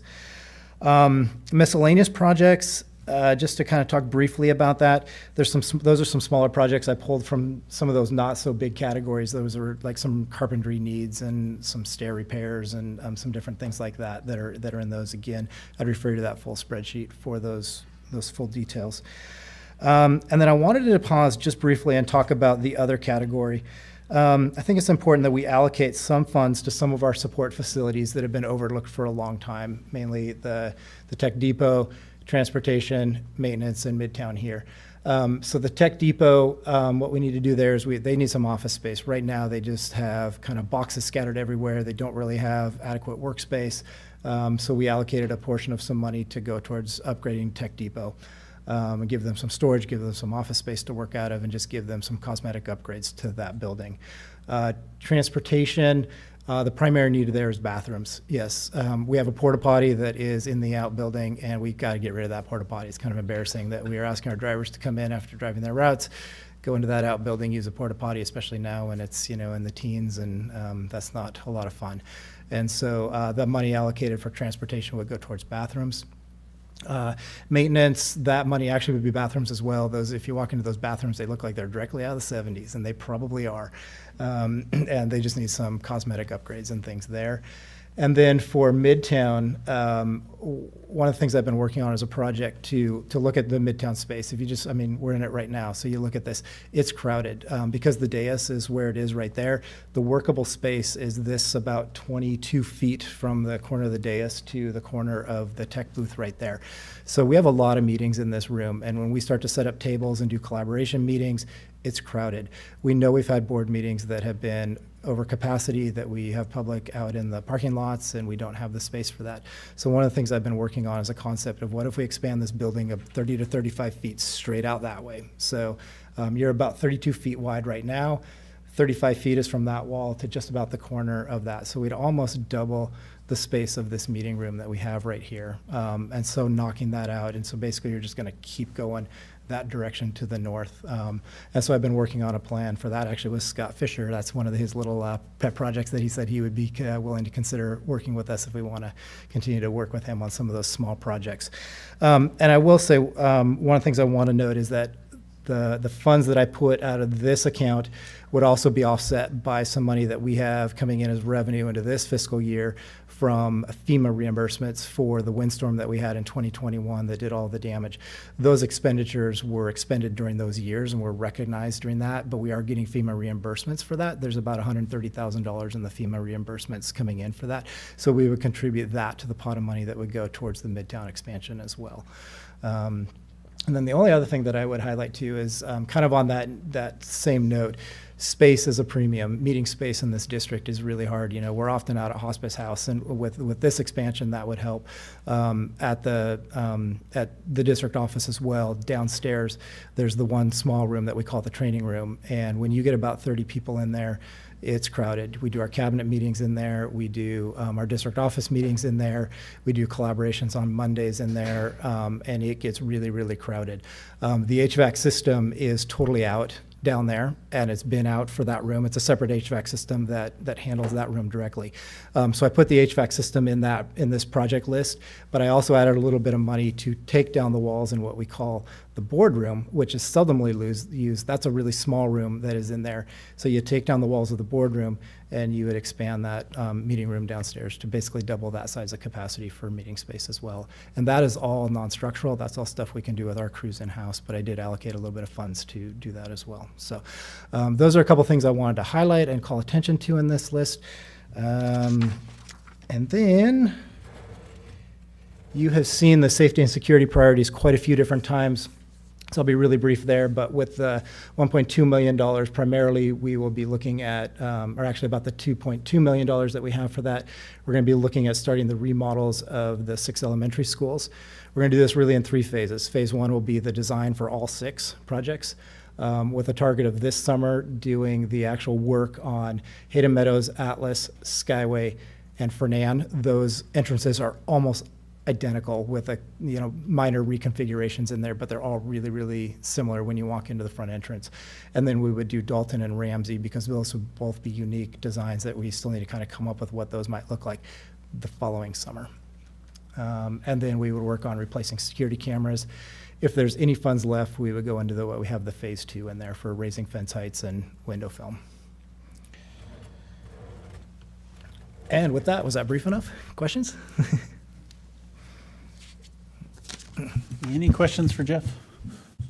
So just to maybe reiterate, some of this work is in the planning stages currently and looking to do some this coming summer. Is that correct? Yeah, we would get on, we would start working on this as soon as we possibly can. So, Roof Works, we would start to go out for bids here over the winter and get as much of this. If there's things we can do during the spring, we would start working on that. But we would hit the ground running during the summer as well, make for a busy summer. That's great. Okay, thanks, Jeff. Okay, next up is another policy. This is 2377. And this one's animals in schools and classrooms. I think we can be brief on this one too, Aaron and Keith. It's simply a catch from them and our attorney as we were presenting 2585. We recognize that we need to update this policy, and so the red lines are there updated. Is there anything specific, Aaron or Keith, that you want to address? I think the only major change that was made to the policy was that we identified that it is now for enclosed animals. And we did add a few notes specific to larger animals, like a miniature pony stopping by the school, and what you might want to do if a building has those circumstances. And this is the policy, then this is kind of catching teacher wants to have a guinea pig or, whatever it is in their classroom. This doesn't support animals. That's another policy yet, right? I mean, not the one we just did, but this would be student support animals, let's say, or patron support animals is a different policy yet. Right? There's a separate policy in the, for service animals. There's a separate policy for facility dogs, and yes, this would cover enclosed animals. So many animals. And then there's the kids, right? Okay, so this one's out for 30 days public comment. It'll come back to us next month. Any questions tonight? Hearing none. Thank you. Thank you. Okay, and then one more policy we have here, 7430. This is travel allowance. Yep, this is, again, same scenario. We recently updated policy 1420 and should have also updated policy 7430. So it's our recommendation to send that out also for 30 days and get some feedback and then bring it back to you next month for approval. Okay. Perfect. Looks like we have nothing further. The events coming up, we have ISBA this week. Yes, right? We're starting Wednesday, Leslie. And no workshop this month, and we'll have our December meeting, whatever that first Monday of December is, December 5th. And no workshop in December. All right. Good job, everybody. Meeting adjourned.